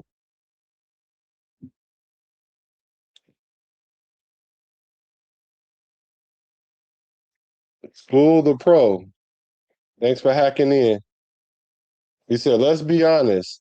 The Chargers are the best team in the division and the league. Let's just be real as Raider fans. I'm going to have to disagree with you on that one, my brethren. I'm assuming that you're a guy because 99% of the people that watch my podcast are men. I'm going to have to disagree. Chargers is not that. Justin Herbert is so overrated. You can't never take the queeps out of contention. They got Bieniemy back. They went and got him for a reason. Now I get it. Patrick Mahomes is injured, coming off an injury, but that's why they went and got that running back K9 so they can have a running game. That's the one thing that they never really had. Pacheco was cool, but he wasn't. consistent. Kareem Hunt, they even have to throw back Kareem Hunt. And between them two, they made like one running back, maybe three-quarters of a running back. Now they have a legit running back. So if anything, they're the best team in our division.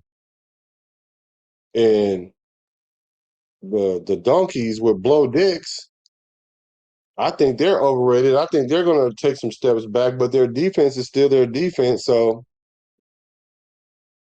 I feel like we could beat them. All we got to do is put up like 21, 24 points. We could beat them. I think we can beat the Donkeys and Blow Dicks. The Chargers always start off decent and then they just get injured, get in their own way. What they got Mike McDaniel now that's gonna call plays. He gets his quarterbacks injured. And your boy was all three of these injured. So that gap that was between them and us can get closed. So I'm just saying they're in a bunch. So it's hard for me to say that the Chargers is the best team out of that bunch. I think the Chargers are probably the least talented team out of that bunch. They lost their defensive coordinator. Yeah, I'm respectfully disagree. Matter of fact, let me show you where I'm gonna go with that. I'm gonna give that 3 ice cubes. We're gonna get that 3 ice cubes, my brethren. You know, you need cool that take all the way down because it's not 4 ice cubes. Like it's not out of the realm of possibilities. But I think it's 3 ice cubes that the Chargers are the best team in this division. And it is a good thing Raider fans don't run the team. I agree with you on that. I'll give you 0 ice cubes on that. That's straight no chaser. I agree with you on that. You said Aidan not getting traded. He might not. I'm just saying, if he does get traded, it will be during that time. Let me see. The Niners traded 3 first-round picks for Trey Lance, and he played 4 games in 2 years. Nothing is promised. And he said, Jay Ford said, you trolling with that. Poppy Blanco, what's good with you, my brother? How you doing, bro? We need to link up.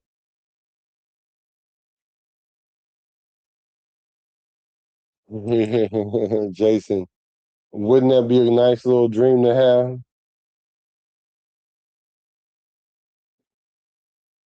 Yeah, we haven't had any success with the quarterbacks that we drafted, but to be fair, we have a small sample size.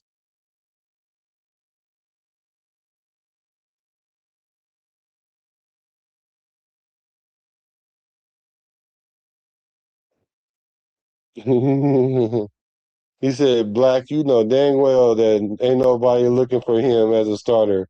He's getting no love or media attention. That is true.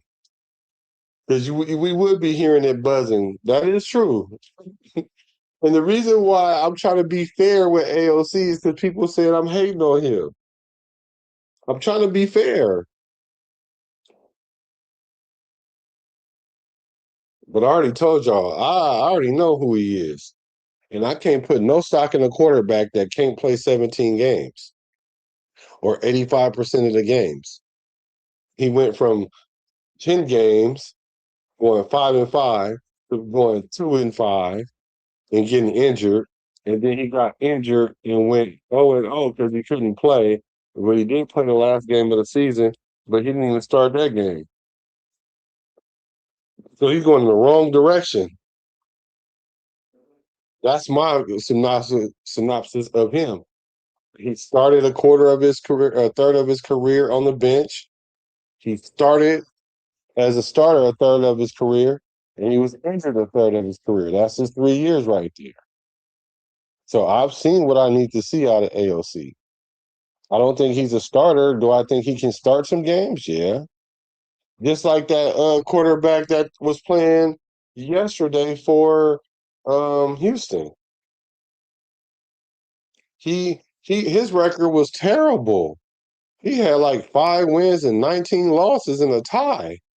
But then last year or whatever, when he came in as a backup, he was undefeated. See, what happened is once you get a bunch of game experience as a backup, then you can start for a little while and even win some games. Let's look at Jacoby Brissett. He finally worked his way from a backup to like a starter, and his numbers is great. He got great numbers. So he's worked his way into that. So could AOC possibly do the same thing? Possibly. I, I think he had a better chance of being that than like Stidham. I'm just saying. There's not enough tape on Mendoza, and I didn't really watch Ward last year. Okay, I got you. Long losing season ahead of for the Raiders. Yeah, and Jackson Dart ain't gonna finish. Jackson Dart ain't gonna make it to week 10. And I like Jackson Dart a little bit, but he ain't gonna. Well, what are the Giants gonna do, my guy? Y'all went and got Odell Beckham again. Like, what the heck is going on? What are y'all doing over there? Then y'all got. What's y'all running back name? Dang, I can't think of his name. It just slipped my mind. What's that running back? Scatterboo. Scatterboo. That boy. So all y'all good players already got hurt and concussions and everything. Y'all the one gonna have a long season. The New York Giants is gonna have a long season. He said, "No one is that desperate." Frank Webb, 7-10 is probably what we're looking. I don't think Clint Kubiak is going with 10 losses for us, y'all. I just don't. That's why I raised my 7 games to 8 games to 8 and 9. But after the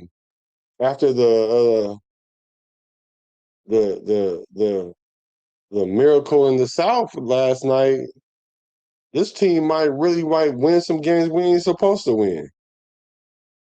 'Cause we wasn't supposed to win that game last night. I mean, I'm pretty sure everybody out there on that field, especially D'Amico and all them, they really thought the game was over. That's why they got caught slipping. Got caught slipping in that cover too at the end of the game. They got caught slipping right there. I think teams are gonna get caught slipping with the Raiders. I'm telling you. So I raised mine to 8 games. I know that's a lot because I started out really with 6, and I was like, well, you know what? I'm thinking we're gonna really can win 7.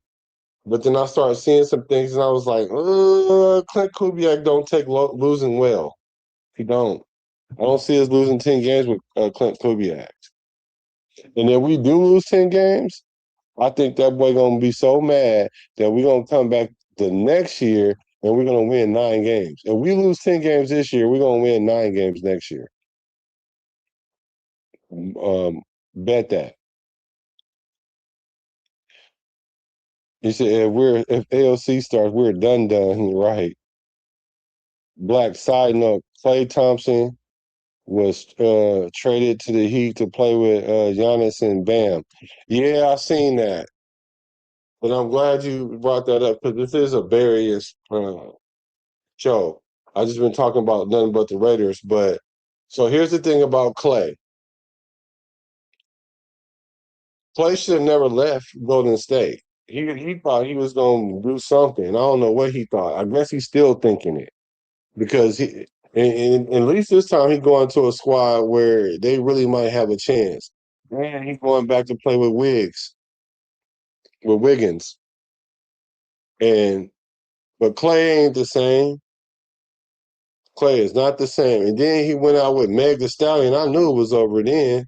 I was like, what is wrong with this boy out here trying to turn a 304 into a housewife? What is going on? And then he did the Bay Area thing and he peeled off on her. So I was like, okay, Klay, you had me tripping for a minute because you was up there doing Michael Jackson TikToks and everything with the girl and kissing her in the mouth.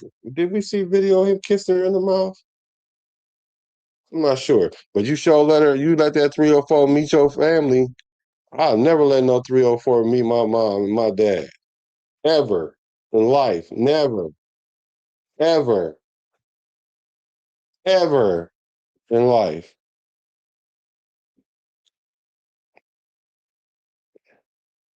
I don't think Harbaugh is overrated, my brother. Stroud is not getting some crazy contract unless they're insane. I think he overrated. He the weak link of their team. I think Houston is overrated. Now, granted, they won 10 games. Their division is weak. I think Houston is overrated. I'm glad we beat them because everybody was jocking them. I was like, oh, they just beat us up and slapped us around in the joint practice. It was a foregone conclusion we was going to lose that game yesterday. And I was like, Houston ain't that good. Their defense is good, but you still got to have an offense. And Stroud is, when you have to, when something ain't right, you got to do something like cut your hair. When you start seeing players with long hair cut their hair, they trying to get a new beginning. Similar like how women do when they want to leave you and get their body in shape.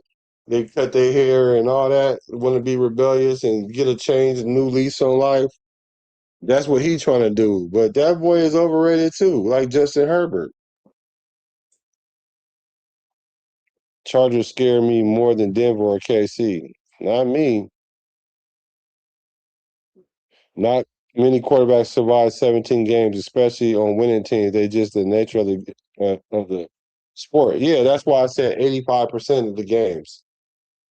I agree with you. That's what I'm saying. You can't be missing more than 3 games when it takes 11 to get in the playoffs. You can't be missing 4 games. So I expect you to miss no more than 3 games. Like Kirk Cousins, I can see him missing 2 or 3 games.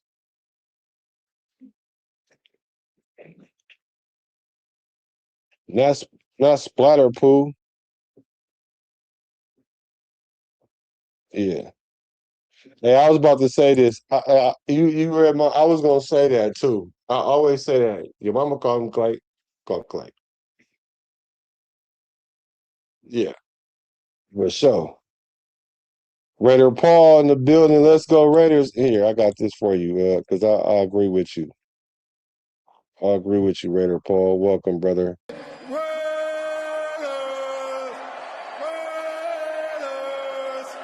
Raiders! Yeah, that's what I'm talking about. And then we're gonna see a lot of this. Touchdown Raiders!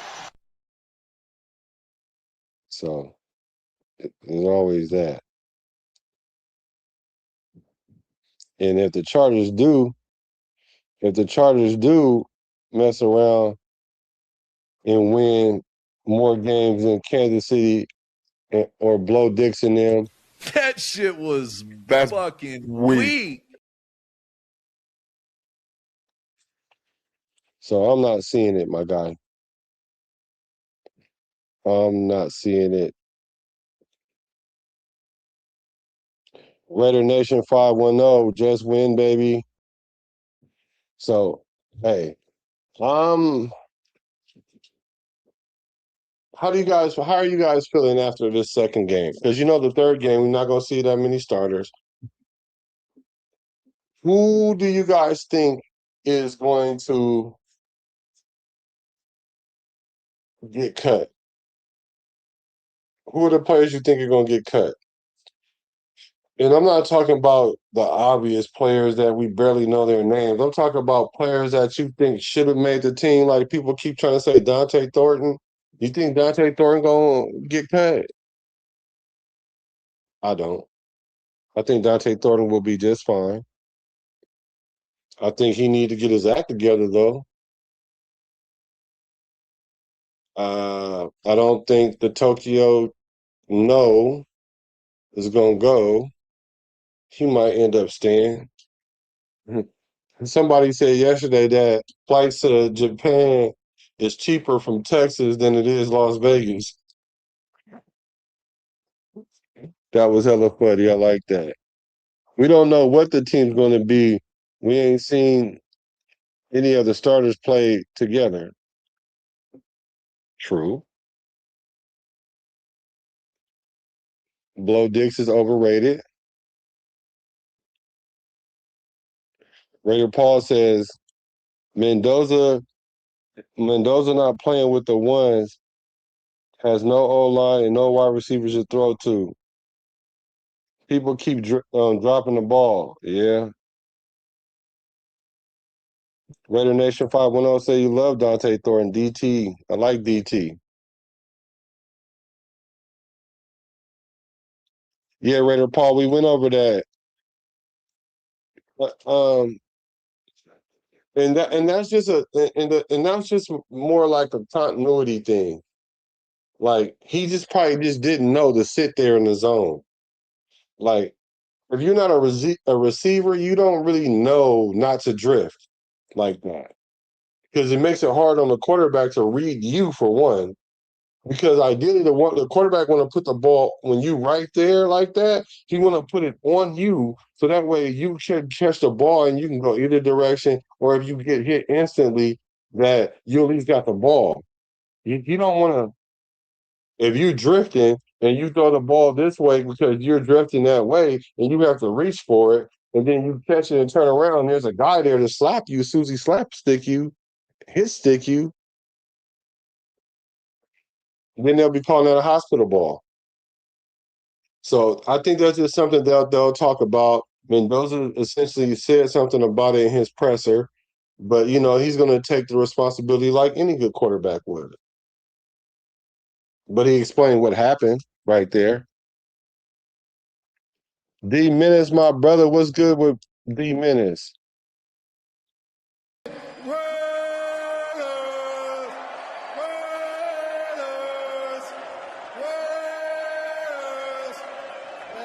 what I'm talking about. Oh yeah, and by the way, we was talking about the Niners earlier. If you're a Niner fan, what it do? Marshawn Lynch said, you. I'm already. You know what I mean? You know what I'm talking about? D Menace, one of the hardest. I think he's the hardest working. That boy is he's an admin on everybody channel. He watches he supports everybody channels. He always comments. Like he understands the situation. He understands that you put comments in our videos, it helps with the algorithm. I ask that everybody do the same. Like I'm so happy right now that all you guys pull up to the show because uh they I'm not saying they shadow banned me, but I was going live so much that the algorithm said I was spamming the algorithm. Like I'm saying I'm the hardest working guy in the Raiders verse. Fizzle said I'm the Max Crosby. I just didn't want to. I just doing too much. So I had to learn how to work smarter. And finally, the algorithm is showing me love again. So I appreciate y'all for coming in, hacking in. For sure. I appreciate y'all. 916, Lecky 916, what's good with you? All right, Bay Area Raider says, honestly, don't care who the QB is, just win. I think we finally got the head coach right. With the right system, we're gonna be all right for the future. Yes, yes. I care who the quarter. Well, I get what you guys mean by you don't care who the quarterback is, as long as you win. But I mean, it's like saying I don't care what the girl look like, as long as she loyal. Or I don't care what the girl look like, as long she give me money. Nah, I care what the girl look like. I care. I want her to be dope and give me the money. Or I want her to be dope and be loyal. You know what I'm saying? It matters to me, but it ain't gotta matter to y'all just because I said that. I'm just saying it matters to me. And I really like Mendoza. I like what he brings to the table as a quarterback. He's not gonna be one of them quarterbacks that we gotta worry about getting in trouble. He's not gonna say the wrong thing. He's gonna be unassuming. People not gonna try to put him in situations that ain't true, kind of like how they was doing Geno Smith.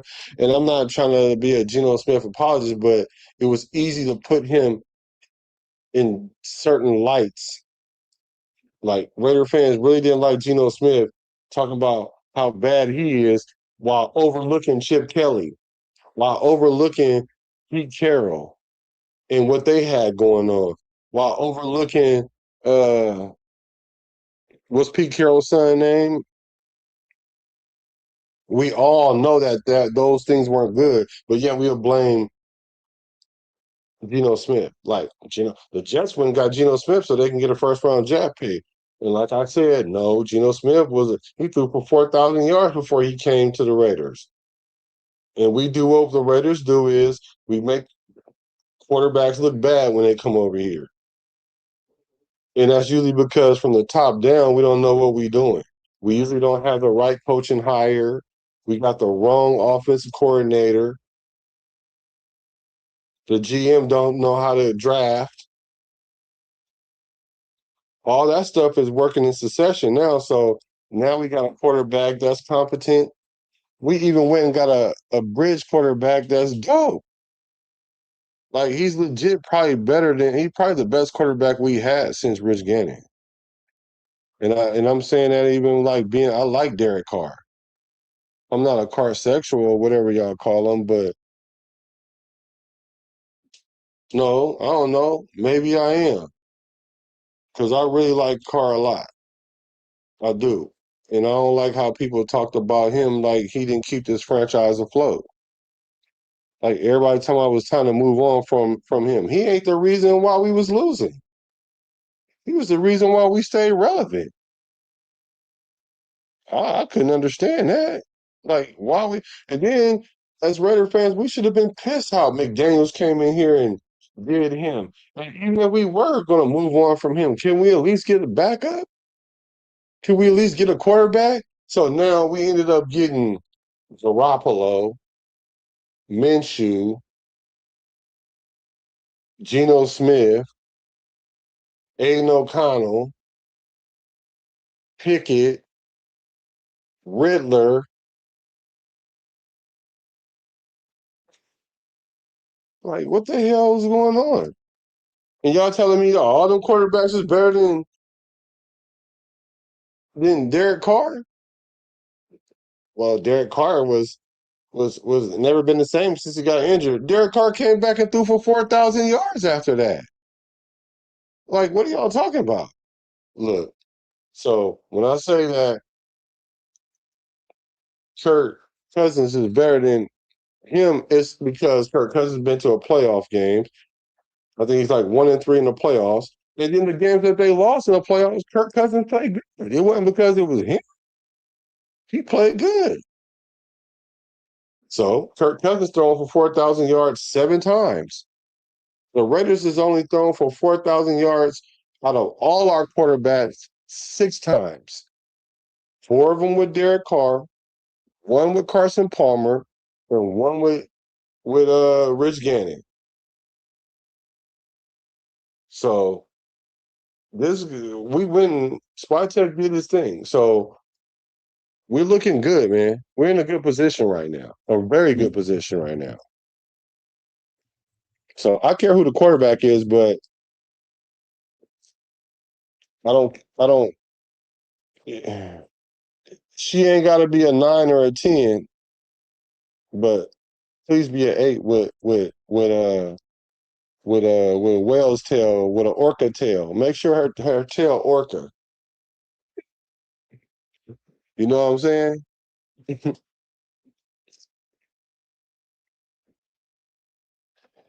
If if DT can be even half of DK Metcalf, that's all Kubiak need. Man, Kubiak didn't even need DK Metcalf with his Well, I guess DT is the same kind of like one or two routes run himself. Yeah, you're right. If he was if he could be half of him, we'll be cool. You're right. You're right. You're right. Factual. Factual. AOC raised his trade stock. Raider Nation 510. That's what I was trying to say.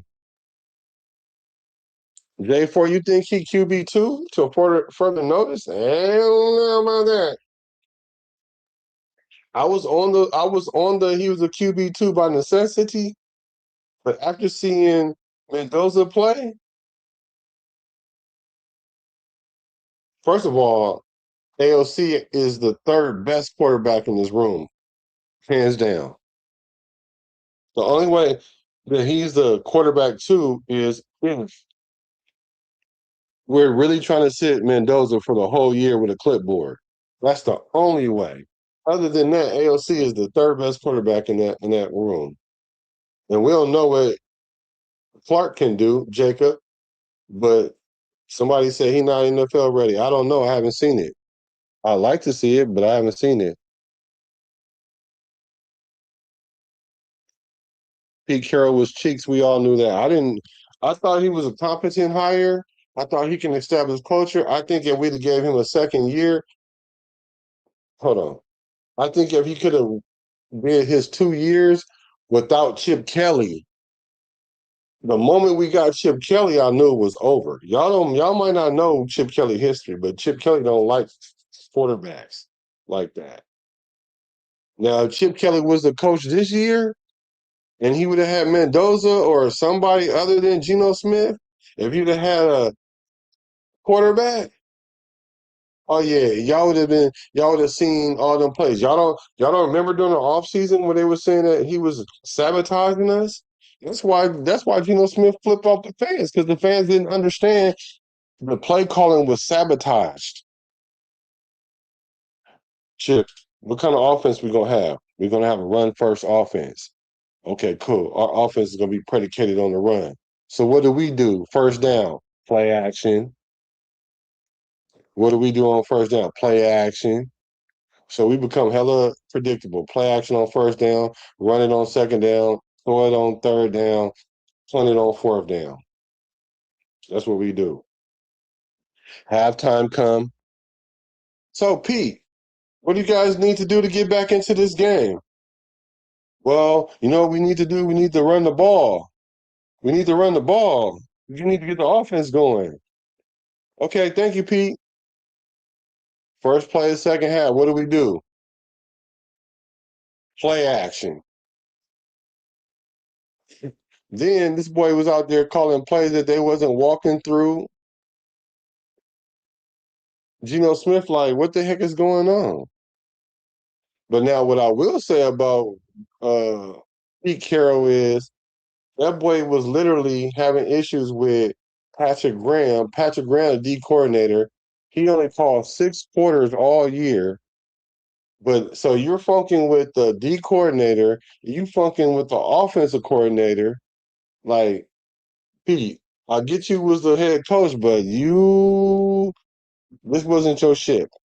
And it just was all, we need to get rid of everybody, as we did, which I'm proud of the Raiders for doing, because normally we'll try to figure a way to make it work, like we did with McDaniels week. So 805 was good with you, brother. So I absolutely think Pete Carroll dropped the ball with that, and then Chip Kelly didn't help it, because he definitely was trying. Chip Kelly thought he was the smartest guy in the room all the time. He always thought that. He thought that if Pete Carroll got fired, that he was going to be the incumbent head coach. But the Raiders pulled the trigger on him before it could happen. Shout out to the Raiders.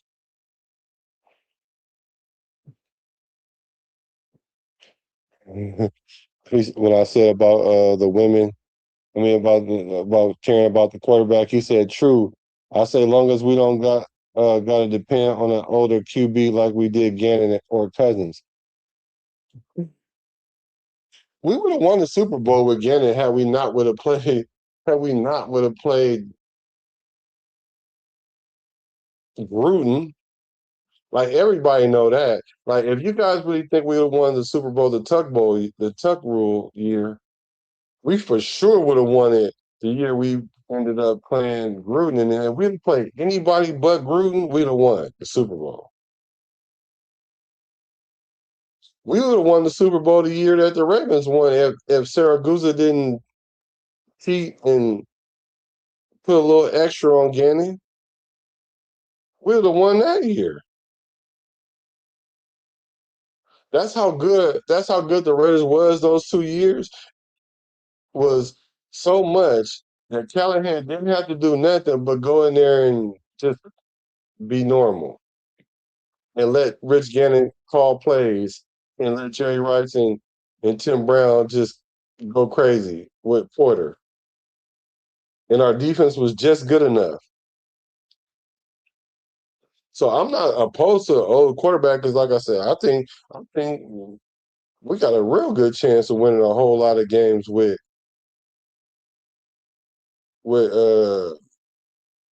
cousin Kirk. I think if we put Mendoza out there, we'll win like 4 games. We'll win 4 games, no more than 5. I told you guys a stat: 25, 82, and 2. When the first round pick is a quarterback in the last, how many years did I do? 10 years? Was it 10 years? In the last 10 years, 25, 82, and 2. The average wins was 3.7. So let's say between 3 and 4 games. Let's give it 4 games. Even if Mendoza come in and play better than the average, we're going to win 5 games with him. Kirk Cousins, we better win 5 games. We better win 6 games. With Kirk Cousins, we better. Like, we better. Like, the only way we don't win with Kirk Cousins is if the O-line ain't that. And the O-line is going to be that. We literally got, well, JPJ, barring injury, knock on wood if you with me, we literally got 3 good linemen already. You see what Kubiak was doing with that line from Seattle? They only have kind of like 1 good lineman. Like individually, they was garbage pail kids. But what ends up happening is, as a team, as a unit, he made them be that. That's what's going to happen this year, y'all. Don't think it's going to change because he had the Raiders. That normally happens, but that's only because we have a good coach or a good play call, but then the head office ain't in alignment with this, or the owner or the minority owner is tripping with this person or don't like that. It's always something. That's not how we running it right now. That's why things feel different. That's why things look different. We'd have lost that game yesterday under normal circumstances because we're starting to learn how to win from the top down, not the player up. Everybody's on one accord. So things like that are going to happen. Yeah. So I'm not totally against OG. Oh, yeah. McDaniel's big time hated in the Bay, for sure. Not Cheeks Kelly. That's what I'm going to start calling. What's up with Cash Lord Raider? That's what I'm going to start calling him, Cheeks Kelly, because that's what he is. For sure he was. Geno went 6 for 6 is wild. Why is that wild? I'm trying to tell y'all, Geno Smith is not a bad quarterback. He had 4,000 yards before he came to the Raiders. He literally was peaking as a quarterback. I think he let me see, 2004, he had 4,000 yards. 2002, he had 4,000 yards. So when we got him, he was the best version of himself his whole career. And now everybody seems to think that he garbage. And I'm telling y'all, when we play him, don't think that game ain't going to be close. Now, the only way that game ain't close, because I'm saying Geno Smith is a 50-50 quarterback. Because as sure as he went 6 for 6 today, the next game, which he probably won't play, he would be like 2 for 7. with an interception. He's a 50-50 quarterback. So if he plays well the week before we play him, then we're probably going to scrape him. But if he plays bad, oh, yeah, we better put up 30-something because they might put up 28. So we need to score 30-something. That's all I'm saying.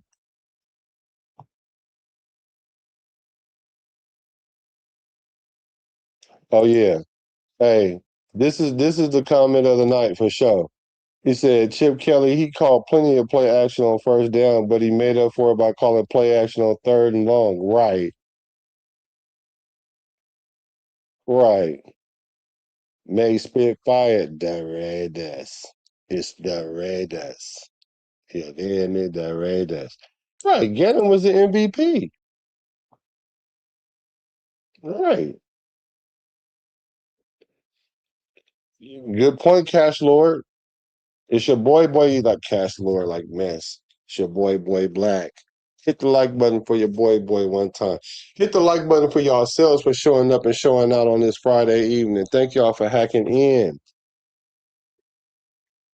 Gannon was the last QB to win a playoff game for us. The goose dive, yeah, that derailed everything we had going on. Chuck would be salivating to run the yeah. You mean Chip? Or you mean Chucky? Both of them would. I think, me personally, I think Kubiak feel like that. I think he really like, oh wow, we really got the offense he got right now is crazy work.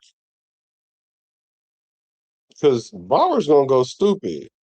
We just need we need a couple of our wide receivers to take some pressure off of that. So teams can't super focus on him. They're gonna focus on him, but they're gonna super like trust me, if none of the other wide receivers make them pay for that, that overusage is gonna catch up with us with Brock Bowers. I'm just saying. It might not catch up this year, but it's gonna catch up sooner than later.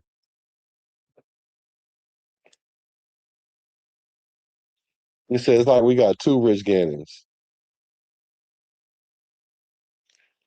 May Spitfire. What do you guys think if if Cousins play well, do we keep him next year? So what is play well to you? I'm gonna answer the question, but what does play well to you? Smoke them if you got them, sip it if you got it. Well, let me take a sip of my.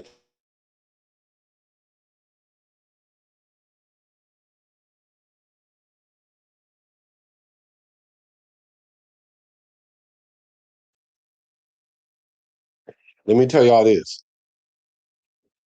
You heard it here first, because a lot of people ain't ain't they're not on this page.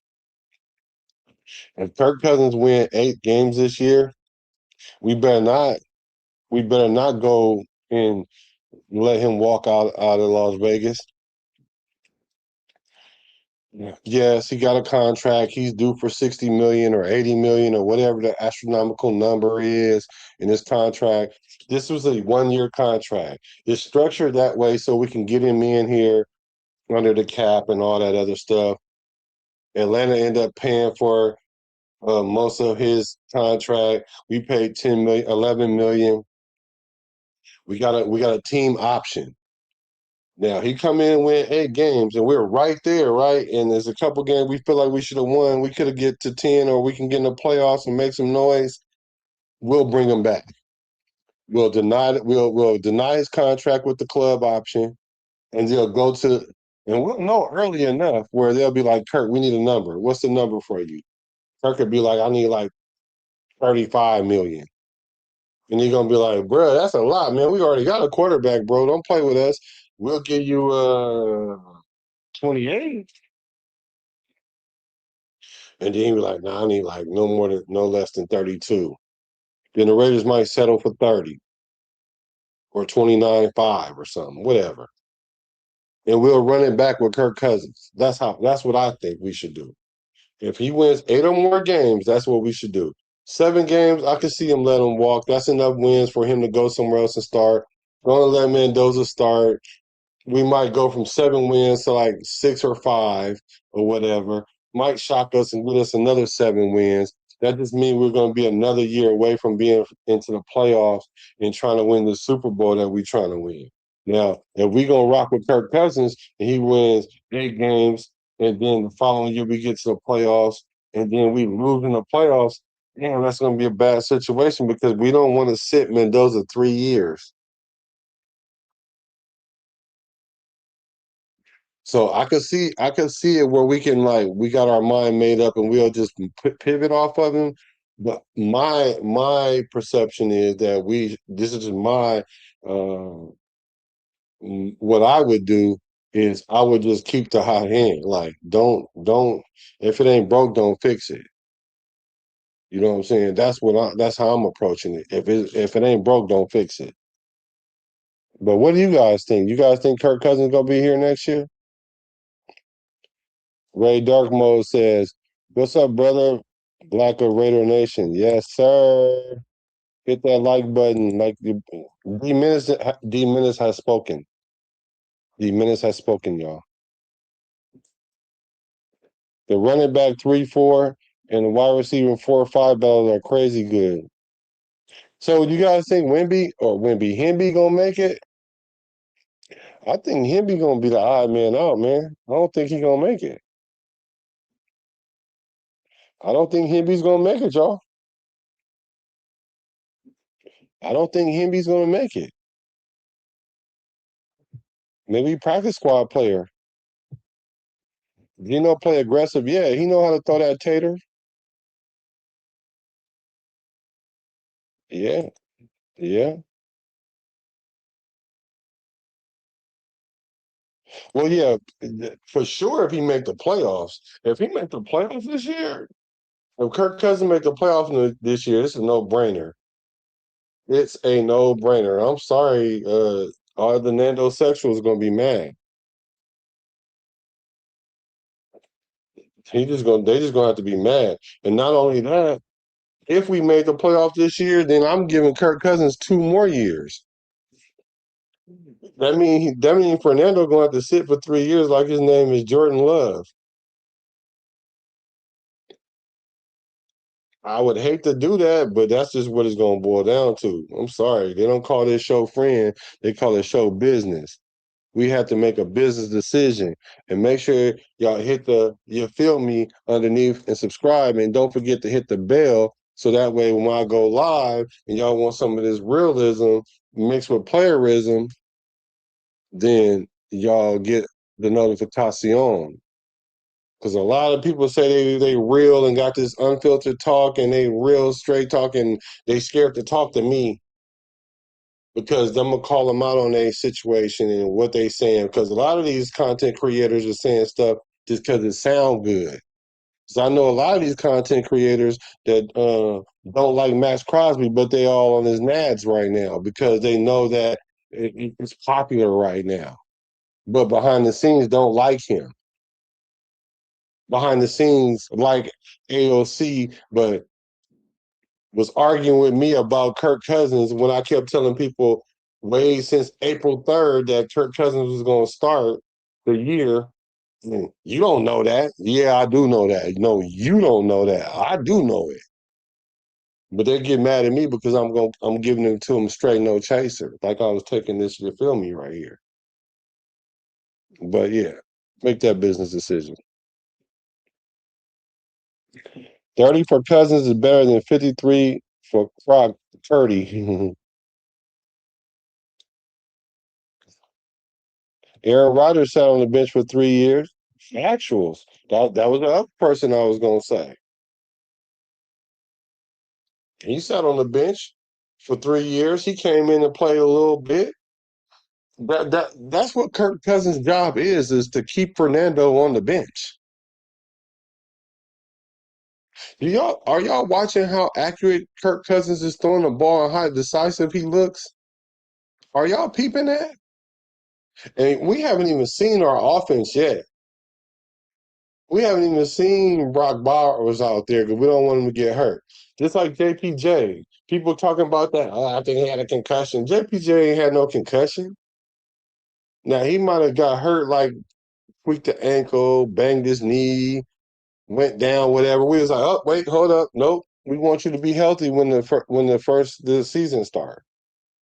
Sit him down. Then when they asked him, so is JPJ gonna play against the Texans in the preseason? And then when Kubiak said, well, I don't expect him to play. Everybody took that to mean something other than what it really was. None of the starters played. It's like people didn't know who's going to start, who's going to start. What do you mean? The same people been on the line since the beginning of camp, even in the OTAs a little bit. This is what it is, whether we like it or not. While we were speculating, it was Colton Miller, Spencer Burford, Tyler Linderbaum, JPJ, DJ Glaze. I know Caleb Rogers is playing cool. I get that. I get Caleb Rogers was playing good. Bizzle. What's cracking with you? Just with my brother. What's going down? I get Caleb Rogers was playing good. And he's playing good. Charles Grant is even playing good to me. But they ain't starting. Trey Zoom, they're not taking nobody's position right now. But the thing that's true is yesterday's price might not be tomorrow's price. Just because you start today don't mean you're gonna start tomorrow. I'm glad you're here, bro.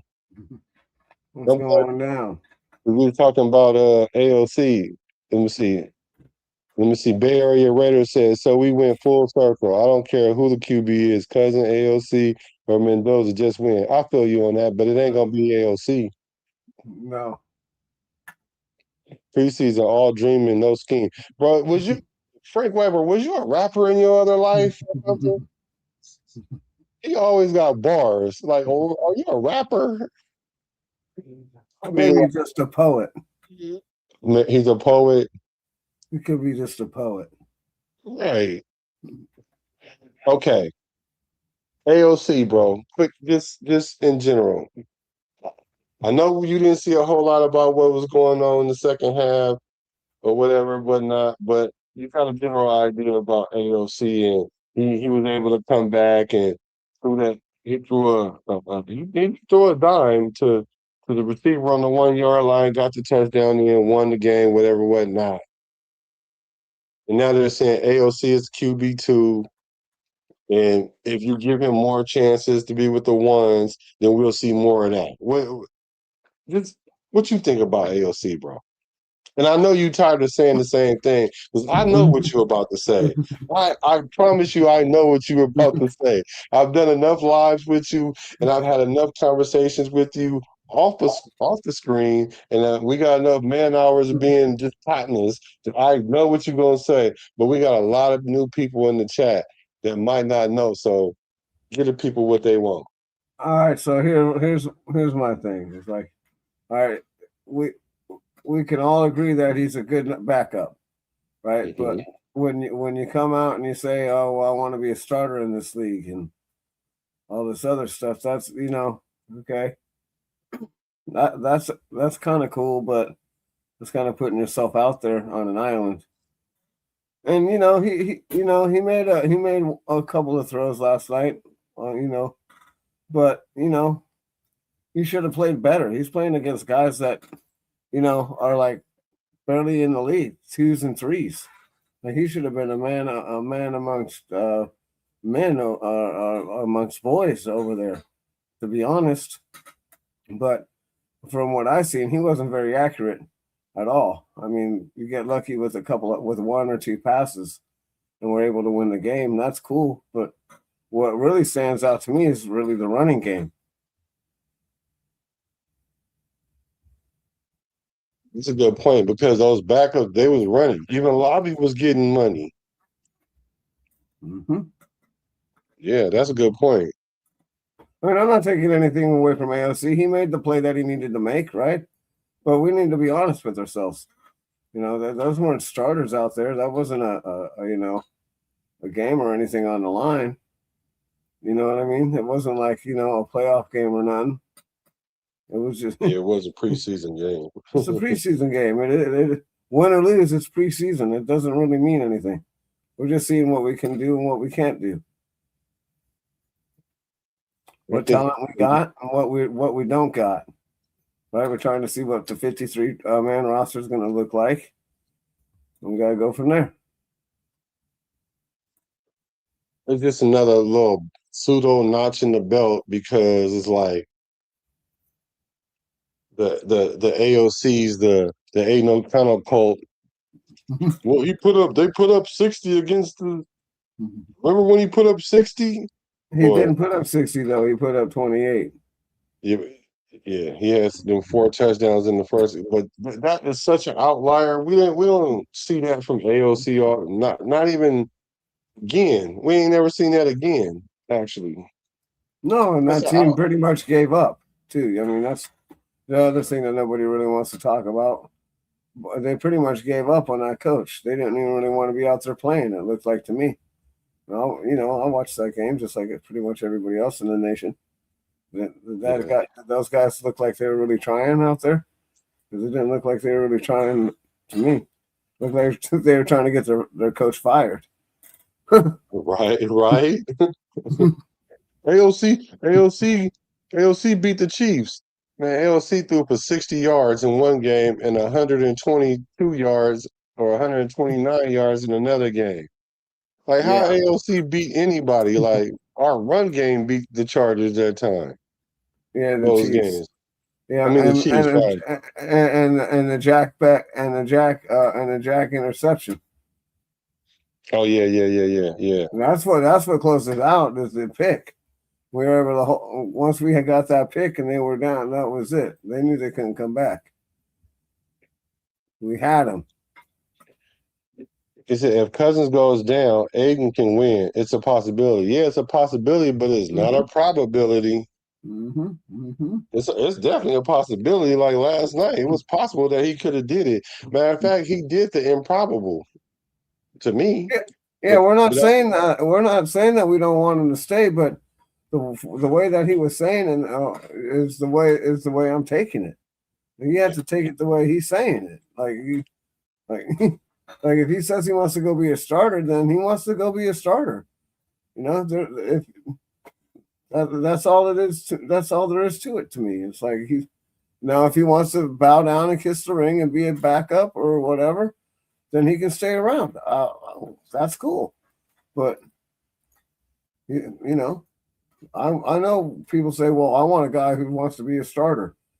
But yeah, they all should want to be starters, but then there's got to be reality. David Carr was a starter until he wasn't. I'm with you. I'm taking him at his word. The boy said he didn't want to be a starter in this league, and I'm like, well, why'd you say that now? Like, with this regime, with this situation, you ain't gonna start here. Okay, you want to be a starter. What qualifies you to be a starter? Can you stay on the field long enough to be a starter? Nope. Well, I don't care what you did. I don't care what your stats say. You can't win. You can't start. You've been getting injured the last couple of years. Yeah, everybody got mad because Max couldn't play the full games both years, although he got shut down. Then they talking about Colton Miller. Then they talking about JPJ. Well, wait a minute. How many games y'all think AOC missed in the last 2 years? Like, what are we talking about? So he came in, hurt his finger. He was out for a week or something. And then I think he got hurt again. So yeah, I mean, he's got to stay on the field. Problems. He's not an Iron Man. You know what I mean? It's not easy going 17 games in the NFL. It's not. I know some people. It's not college. Bay Area Raiders say, man, we got to support whoever the QB is. Trust the coaching staff. I do. That's what we need to do with Kirk Cousins is support Kirk Cousins because I trust that Kubiak saw the roster, saw that AOC was on it, and went and grabbed 2 quarterbacks. Well, actually, they went and got One and Jacob quarterback. Clark too. Yep. He went and got Jacob Clark too. No, he went and drafted a quarterback, and he went and got one out of free agency, and he went and got a UDA. That way, it kept the pressure off of him from having to start him. So I trust that AOC is who I think he is, and what the rest of the coaches see, because the rest of the coaches see Aidan O'Connell and was like, I don't know. Only coach that really wanted to start him was AP. And then when he started, what did he do? Went out there and got hurt. First game. First time AP was like, yeah, Minshew finally hurt. AOC starting. What's up? That boy went out there and got hurt. So what we have to do, go get some more quarterbacks. So I'm with you on that. We need to support our quarterbacks, but AOC ain't gonna be him. Yeah. AOC did what he was supposed to do, and now the snapper heads are making a big deal about it. Yeah. He said, "Yeah, make It's sure like you guys when your wife is when you ask your wife to make you a sandwich, and then she goes and makes you a sandwich. That's what she's supposed to do. She can get mad. She get an attitude. Yeah, so she gets all huffy. Nah, that's what you're supposed to do, girl. I'm gonna make that sandwich. So, like you said, kiss the ring, girl. Girl, kiss the ring. Kiss the ring. Bow down. Literally. Hey, so you guys, can you guys go subscribe to Pizzle? We're trying to get him to 100. He like 11, 12 away from 100. Let's get him to 100 subscribers, y'all. Chugging right along. Please do. Let's get him some subs tonight, y'all, for sure. Weber says, I like AOC, but there's nothing extraordinary about how he played last night. I agree with that, Frank. 100. Like if he came out and went, 18 for 24 or something with 2 TDs or 3 TDs, I'd be like, yeah, he lit it up. He had a good night. But he came out there and played below mid. And everybody's like celebrating. Bay Area Raider, thank you, man. Thank you for pulling up. I hope you hit the subscribe button. I would love to chat with you again. You had great feedback and everything. I love to hear what's in the minds of Raider Nation, especially when you can articulate it without the emotion being first.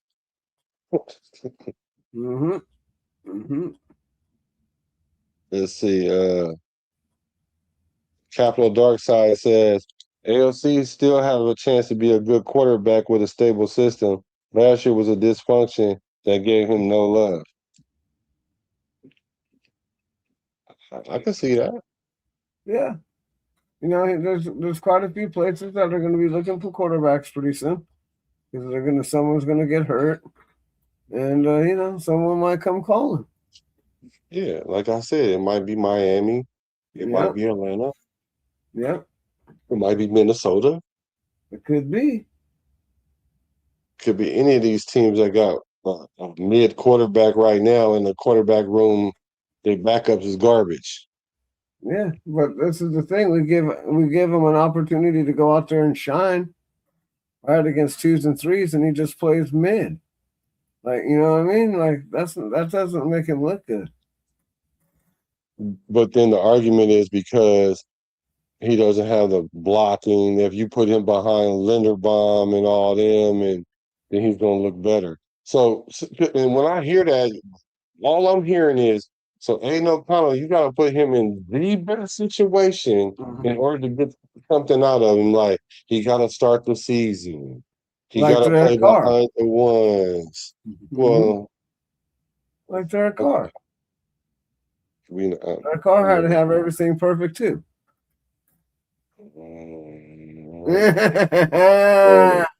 Woo! Dave Forrest said, Black, you said you think they'll put Jacob Clark on the practice squad. I want you to answer this too, Pizzle.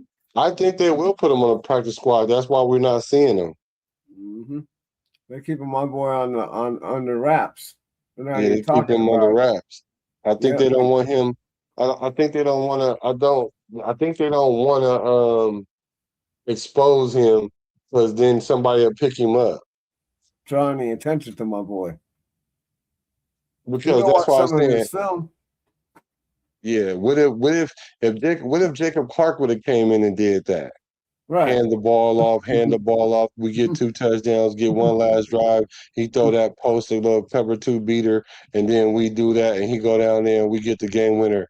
Then AOC will have 0 trade value for real. Yeah. He would have had 0 trade value for real. Like, it was argued tonight that he don't have any now, but if you don't think he got none now, he really wouldn't have had none then. Yeah, he'd be in the minus. If Jacob Clark went in there and showed him up, it would be all bad. Yeah, it'd have been all terrible. And I think he will do that. I think he could already do that, but we're just not seeing it because we don't want him to get stolen.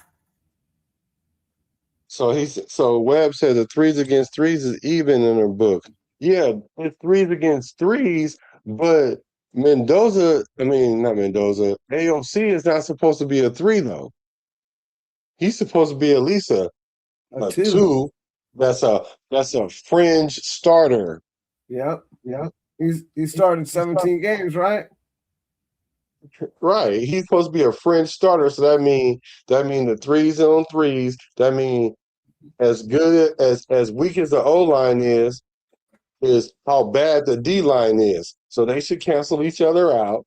And AOC should be out there picking everybody apart. And yeah, you might get some drops by the receiver or whatever, but still, with all that being said, AOC should look like a man out there playing with little boys.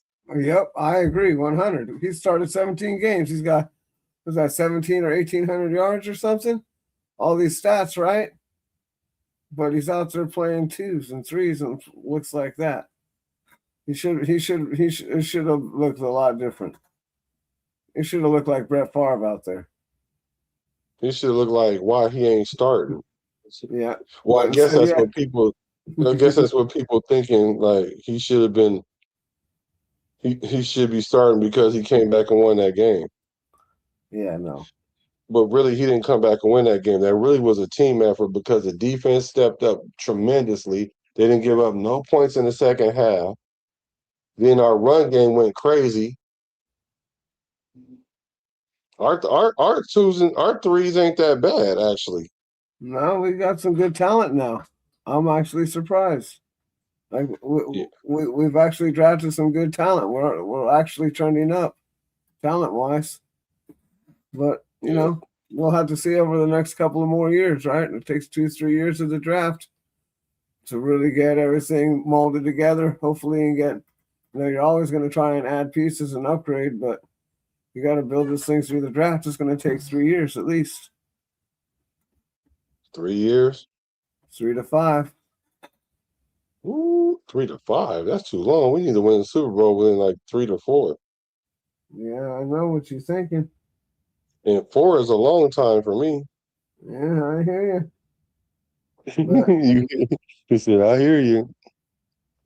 But the reality of it, but what you're saying is the reality is it really takes probably that 4th season for it to be really, because we need to make the playoffs in like 2, really. Right. We should be, this year we should be all right. Next year we should be trending up.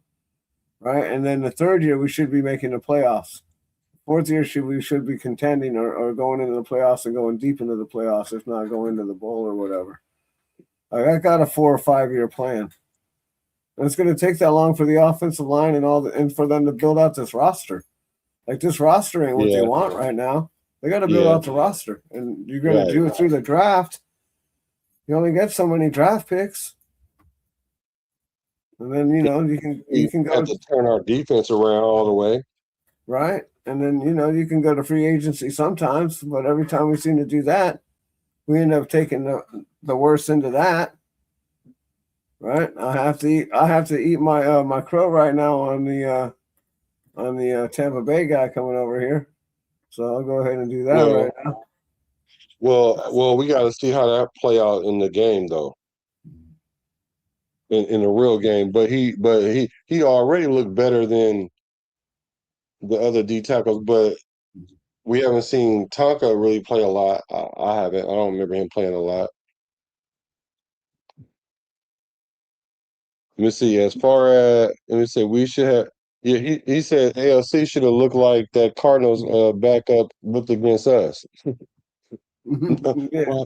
Well, I'm gonna say nah, really, because I'm telling y'all he not better than Gardner Minshew. I was trying to tell y'all that too. He ain't better than Gardner Minshew.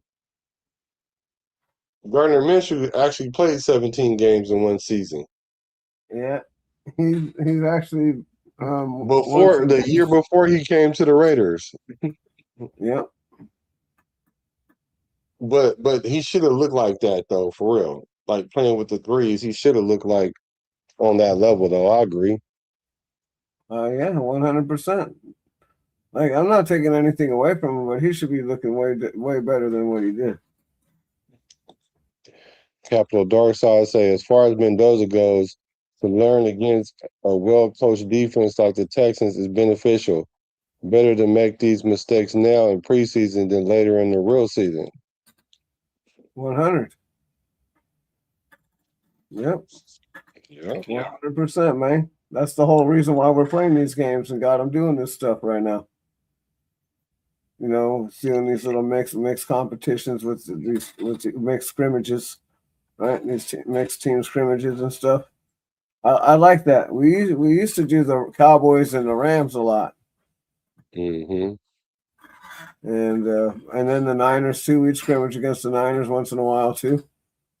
But when things kind of got too chippy between the two teams and they kind of stopped letting us play in the preseason and all that other stuff out here because we was doing too much. That boy said AOC is the type of guy you hire to paint your house, but not a portrait of your wife. I bet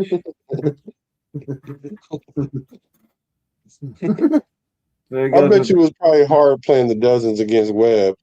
Like he probably used to be a good, like, what they call it, janking, ranking, capping, playing the dozens, all that.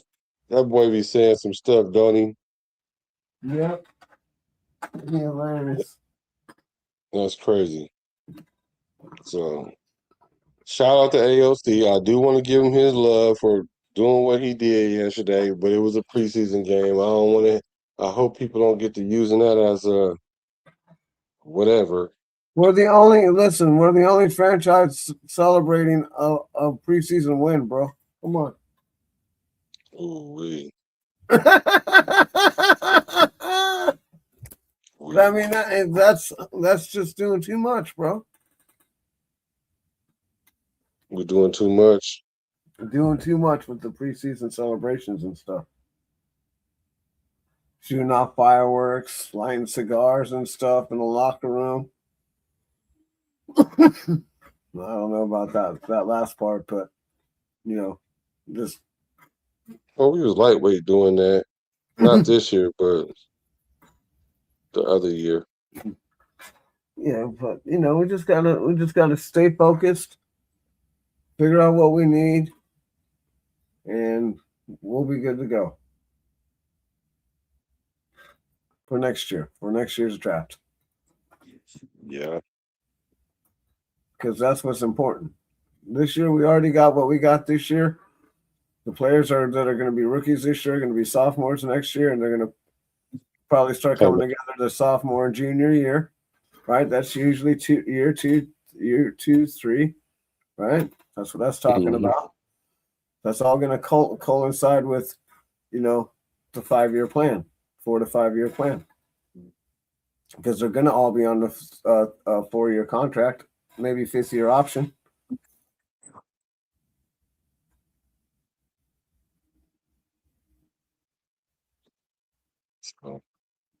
So, like Mendoza's definitely going to get the 5-year option or whatever. We'll see if he sit on the bench for like 2 of them. Yeah, well, depending on how good Kirk Cousins plays, that could be possible. Like you said, but they got to do a lot of work on that defense at this moment right now. But they did come through last night, like you said. You stopped them in the second half, so. But you got to stop them from getting all those points to begin with. But the pick six ain't on the defense. No. So like you said, reality is they only gave up 17 points or whatever last night, 10 points. It was 10 or 14 points. They scored 22 points. So the pick six so what was that? 24 minus 7 was 17, like 15 points. 24, 22 or something. They would give up 15 points. Like, that's good. Yeah. I can work with that. Yep. Yeah. Because after that first game, our defense looked like we was like, oh my God. Even at the beginning of the game yesterday, we was like, oh my God. Like, somebody help us. Please. And it happened.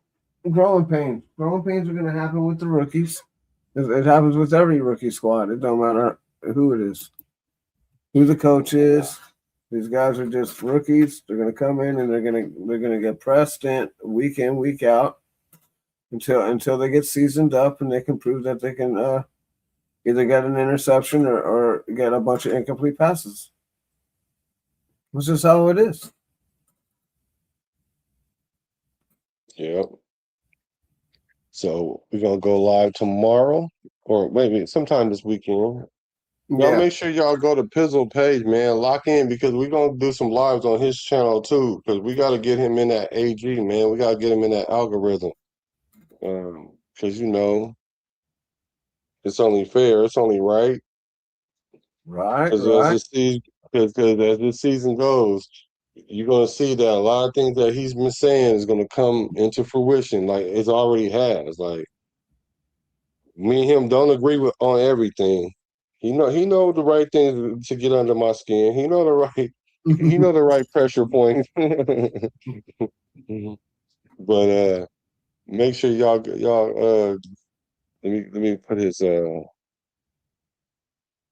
D Menace had put his Pizzle 4420. Type that in, you guys will see it. We at the 3 hour mark. I guess we'll let other podcasters eat because I'm sure 3 hours is a lot. You guys are definitely hacked in tonight. You guys showed up and showed out. So I definitely appreciate it. Unless you want to talk about something, Pizzle, I'm here for it. No, I'm down to talk for whatever you want, man. I'm here for it too. I'm just chilling right now. It's all good. You gotta go. It's all good. No, it's not a matter about me gotta go. I just people get burnt out after a few hours. Yeah, I hear you. Well, Stooks had a pretty good game, right? He made a couple of tackles, right? Stooks had put up some pretty good film. Stooks had like 4 tackles. Right. So he had some good. He looked pretty good, right? That's better than last week. Dalton Johnson had a quiet 7 tackles. Right, and then our boy McCoy. Right, he had a couple of incomplete passes. Right, he didn't get used too much. That boy Darian Porter had 1 tackle. Jamad had 1 tackle in the flag. Hezekiah had 1 tackle. JJ Pagee had 1 tackle. Oh, Brandon Cleveland there, he played, huh? Interesting. Brandon Cleveland, I was wondering what was up with him. Oh, Tokyo Toe hit an extra point yesterday. He did. He went 1 for 3. 1 for 3. Oh my God, that's that a 30-yarder, bro? They're 30 yards. Yeah, that ain't good. That's no bueno, bro. That guy will crack under pressure. So, do you think we should keep him? Hell to the no. To the no. But what if we would we keep him at international and just keep him all year long and then just kind of groom him up to play? No, we can't groom that guy. You're missing extra points right out of college. There's a problem. Fatu Kasi is that guy that we got from Houston. that play. He had 3 tackles yesterday. Yeah, he came in and did his thing. Yeah, he did. He did. He came in. That D tackle, he set the middle. I was like, yeah, all right, guy. I see you. Good job. So our defense against the run, Marks had 4 carries for 37 yards. That's 9.2. He had a touchdown, that 20-yard touchdown. Yeah, that hurt. That made it look worse. But for the rest of the guys, it was Wright went 8 for 21 for 2.6. Whittington had 9 carries for 11 yards, 1.2. That's good. Yeah, they were doing all right. Oh, that's putting the clamps down. Yeah, they was Against the doing running good. game, because you said we gotta stop the run. Yeah, we not only do got to stop the run, and we got the run working. Yeah, so I'm happy about that. What's this say? Niner. So we play the Niners next week. What's up with that? Let's go. Fuck the Niners. Yeah. We play them twice this year. Preseason and regular season. Like back in the If you're a day. Niner fan, what it do? Marshawn Lynch said, you. I'm a Raider. Yeah, forget the Niners, man. I'm a Raider, though. You're a Raider, though. Yeah. So, let me see. Pizzle we need to get some subs for you, Pizzle. That's all good, man. It's all good. They'll come. It'll happen. It'll happen, man. Trust me. Yeah, for sure it will. So we'll do a show. We'll do a show sometime this weekend. Mm-hmm. We'll break down some more film. I did the film breakdown, but we'll definitely break down more because I want to put the circles and all that other stuff. I forgot to do that. I don't know why that escaped my mind, but we'll get better with it. We'll get better with it. Experimenting. Experimenting. Mm-hmm. Let's see here.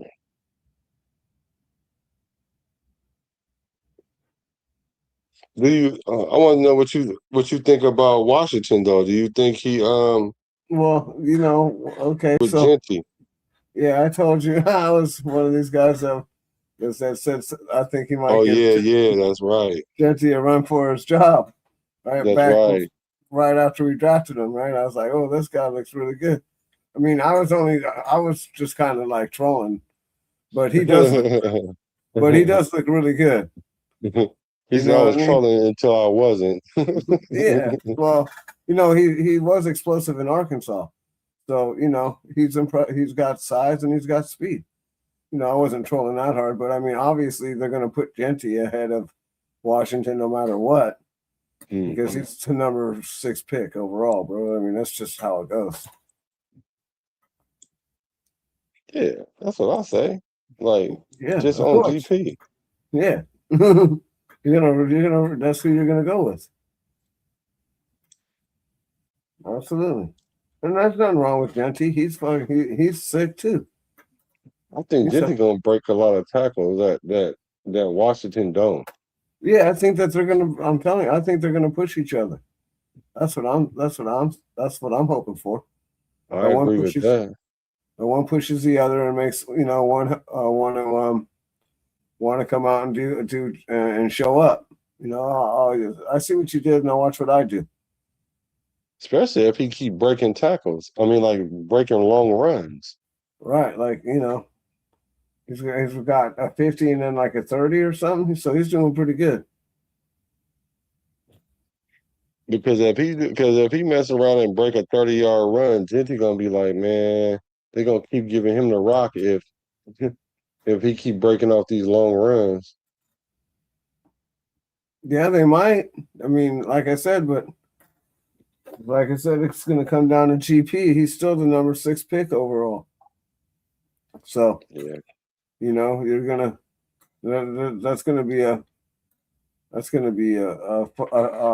hard sell for the coaching staff to do that. But he does look really good. He looks explosive. Now, this is just against, right? He looks like a man amongst boys when he plays. Yes, he And does. that's what I want AOC to look like, right? Yeah. But he don't look like Yeah, that. you're right. He said he looked like a man among the boys. Yeah, right. He does. I'm not clowning, but he's out there doing his thing.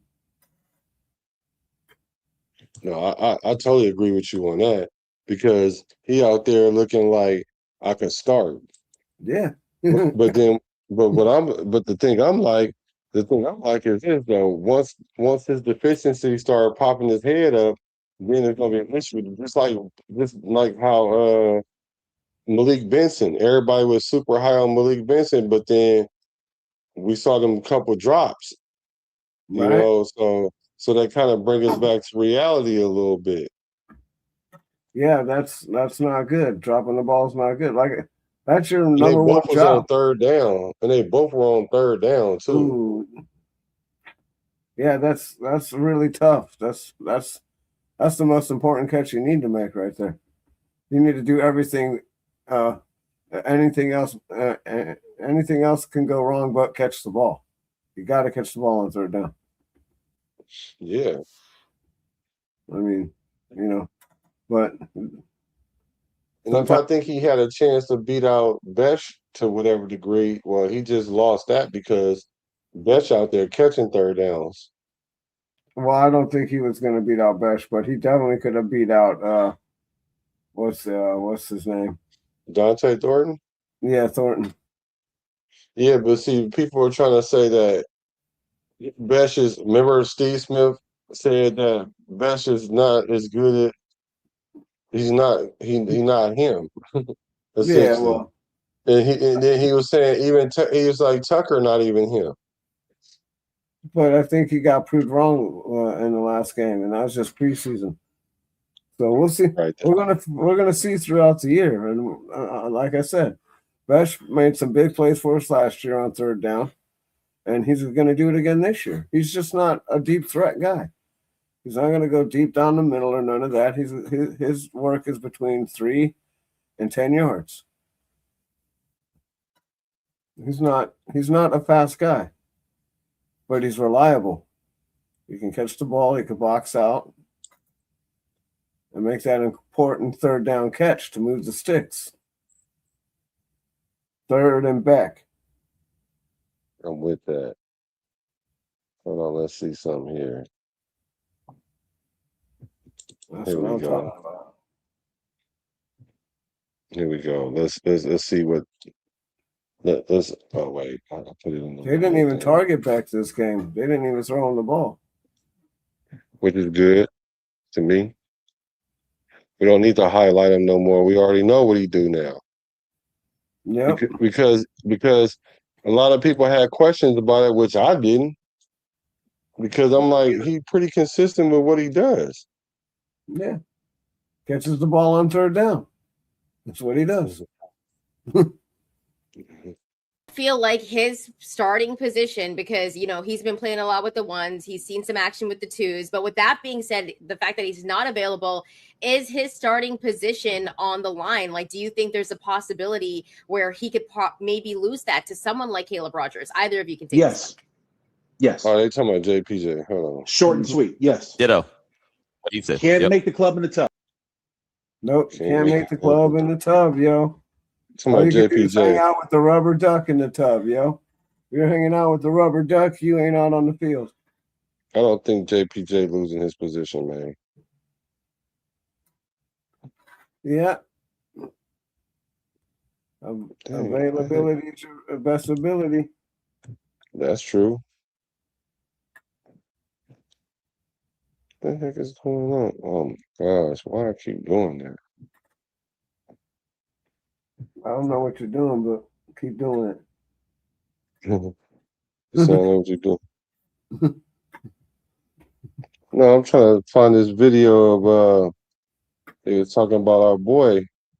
Oh, you're talking about Steve Smith video. Yeah, so I'm looking for Steve Smith. Yeah. This is Besh going in motion. Yep. Watch what he does. Boom. This is that long run. See how he cleared that lane? It's a lot of people that make this run successful. Watch Besh go in motion. Watch how he go get this defender and watch what he does with him. Come here, boy. See that? See that? That's Besh. Now, granted, it was other people in there making blocks too, fullback, lineman. But Besh, when you're a receiver, that's how you take a run from the second level that can be a home run.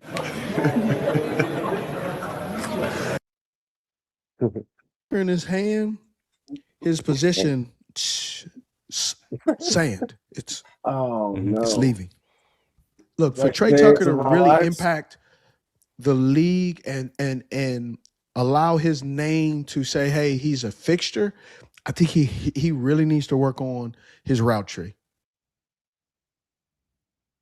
Yeah. Jalen Naylor is the guy where the scheme and his ability to separate and this West Coast system offense provides a precise intermediate route runner to prevail as he's going to be the number one wide receiver.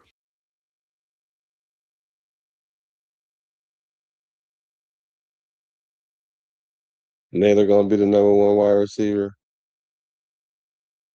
Yeah, Naylor didn't look good this last game. No, Naylor had a catch. He had a couple catches. I think he had one catch for sure. Yeah, but see, that's Tucker. Yeah, that was Tucker. Look at Tucker now. Now watch Tucker right here. Watch how everybody go chase Tucker. Look, Tucker catch that little out. Now watch how everybody chase Tucker when he in motion. And look, that boy wide open over there. Is everybody chasing Tucker? Jack came in hot. I was like,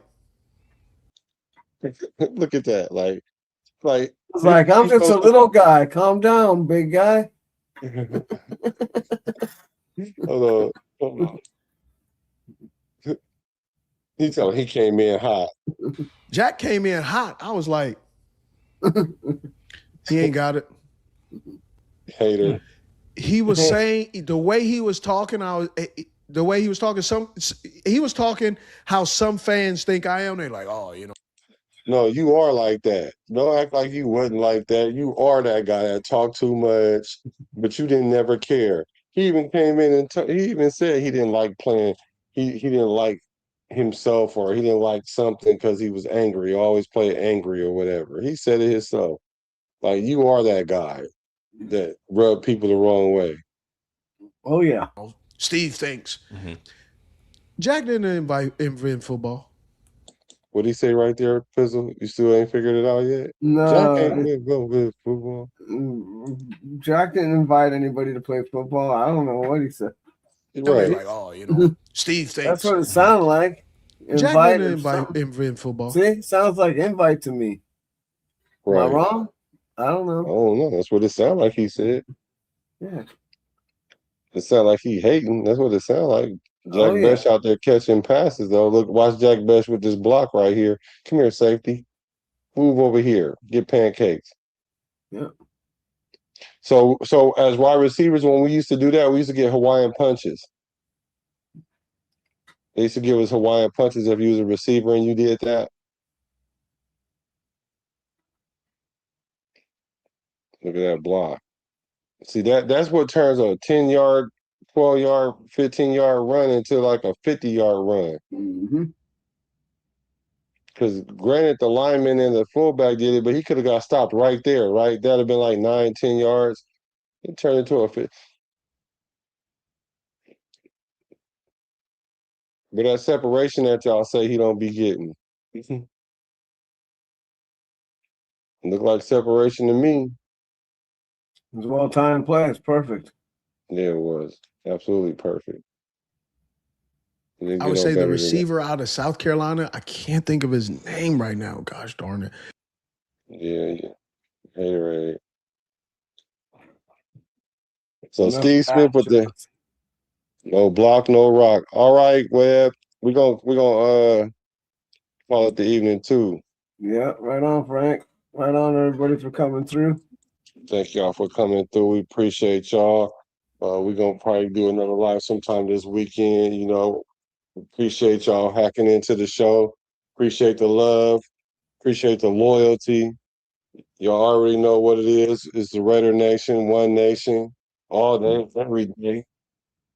Because I'm a Raider. He's a Raider.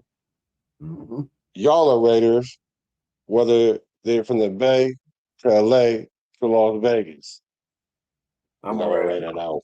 I'm a Raider from the Bay to LA to Las Vegas. Recipes to Al Davis.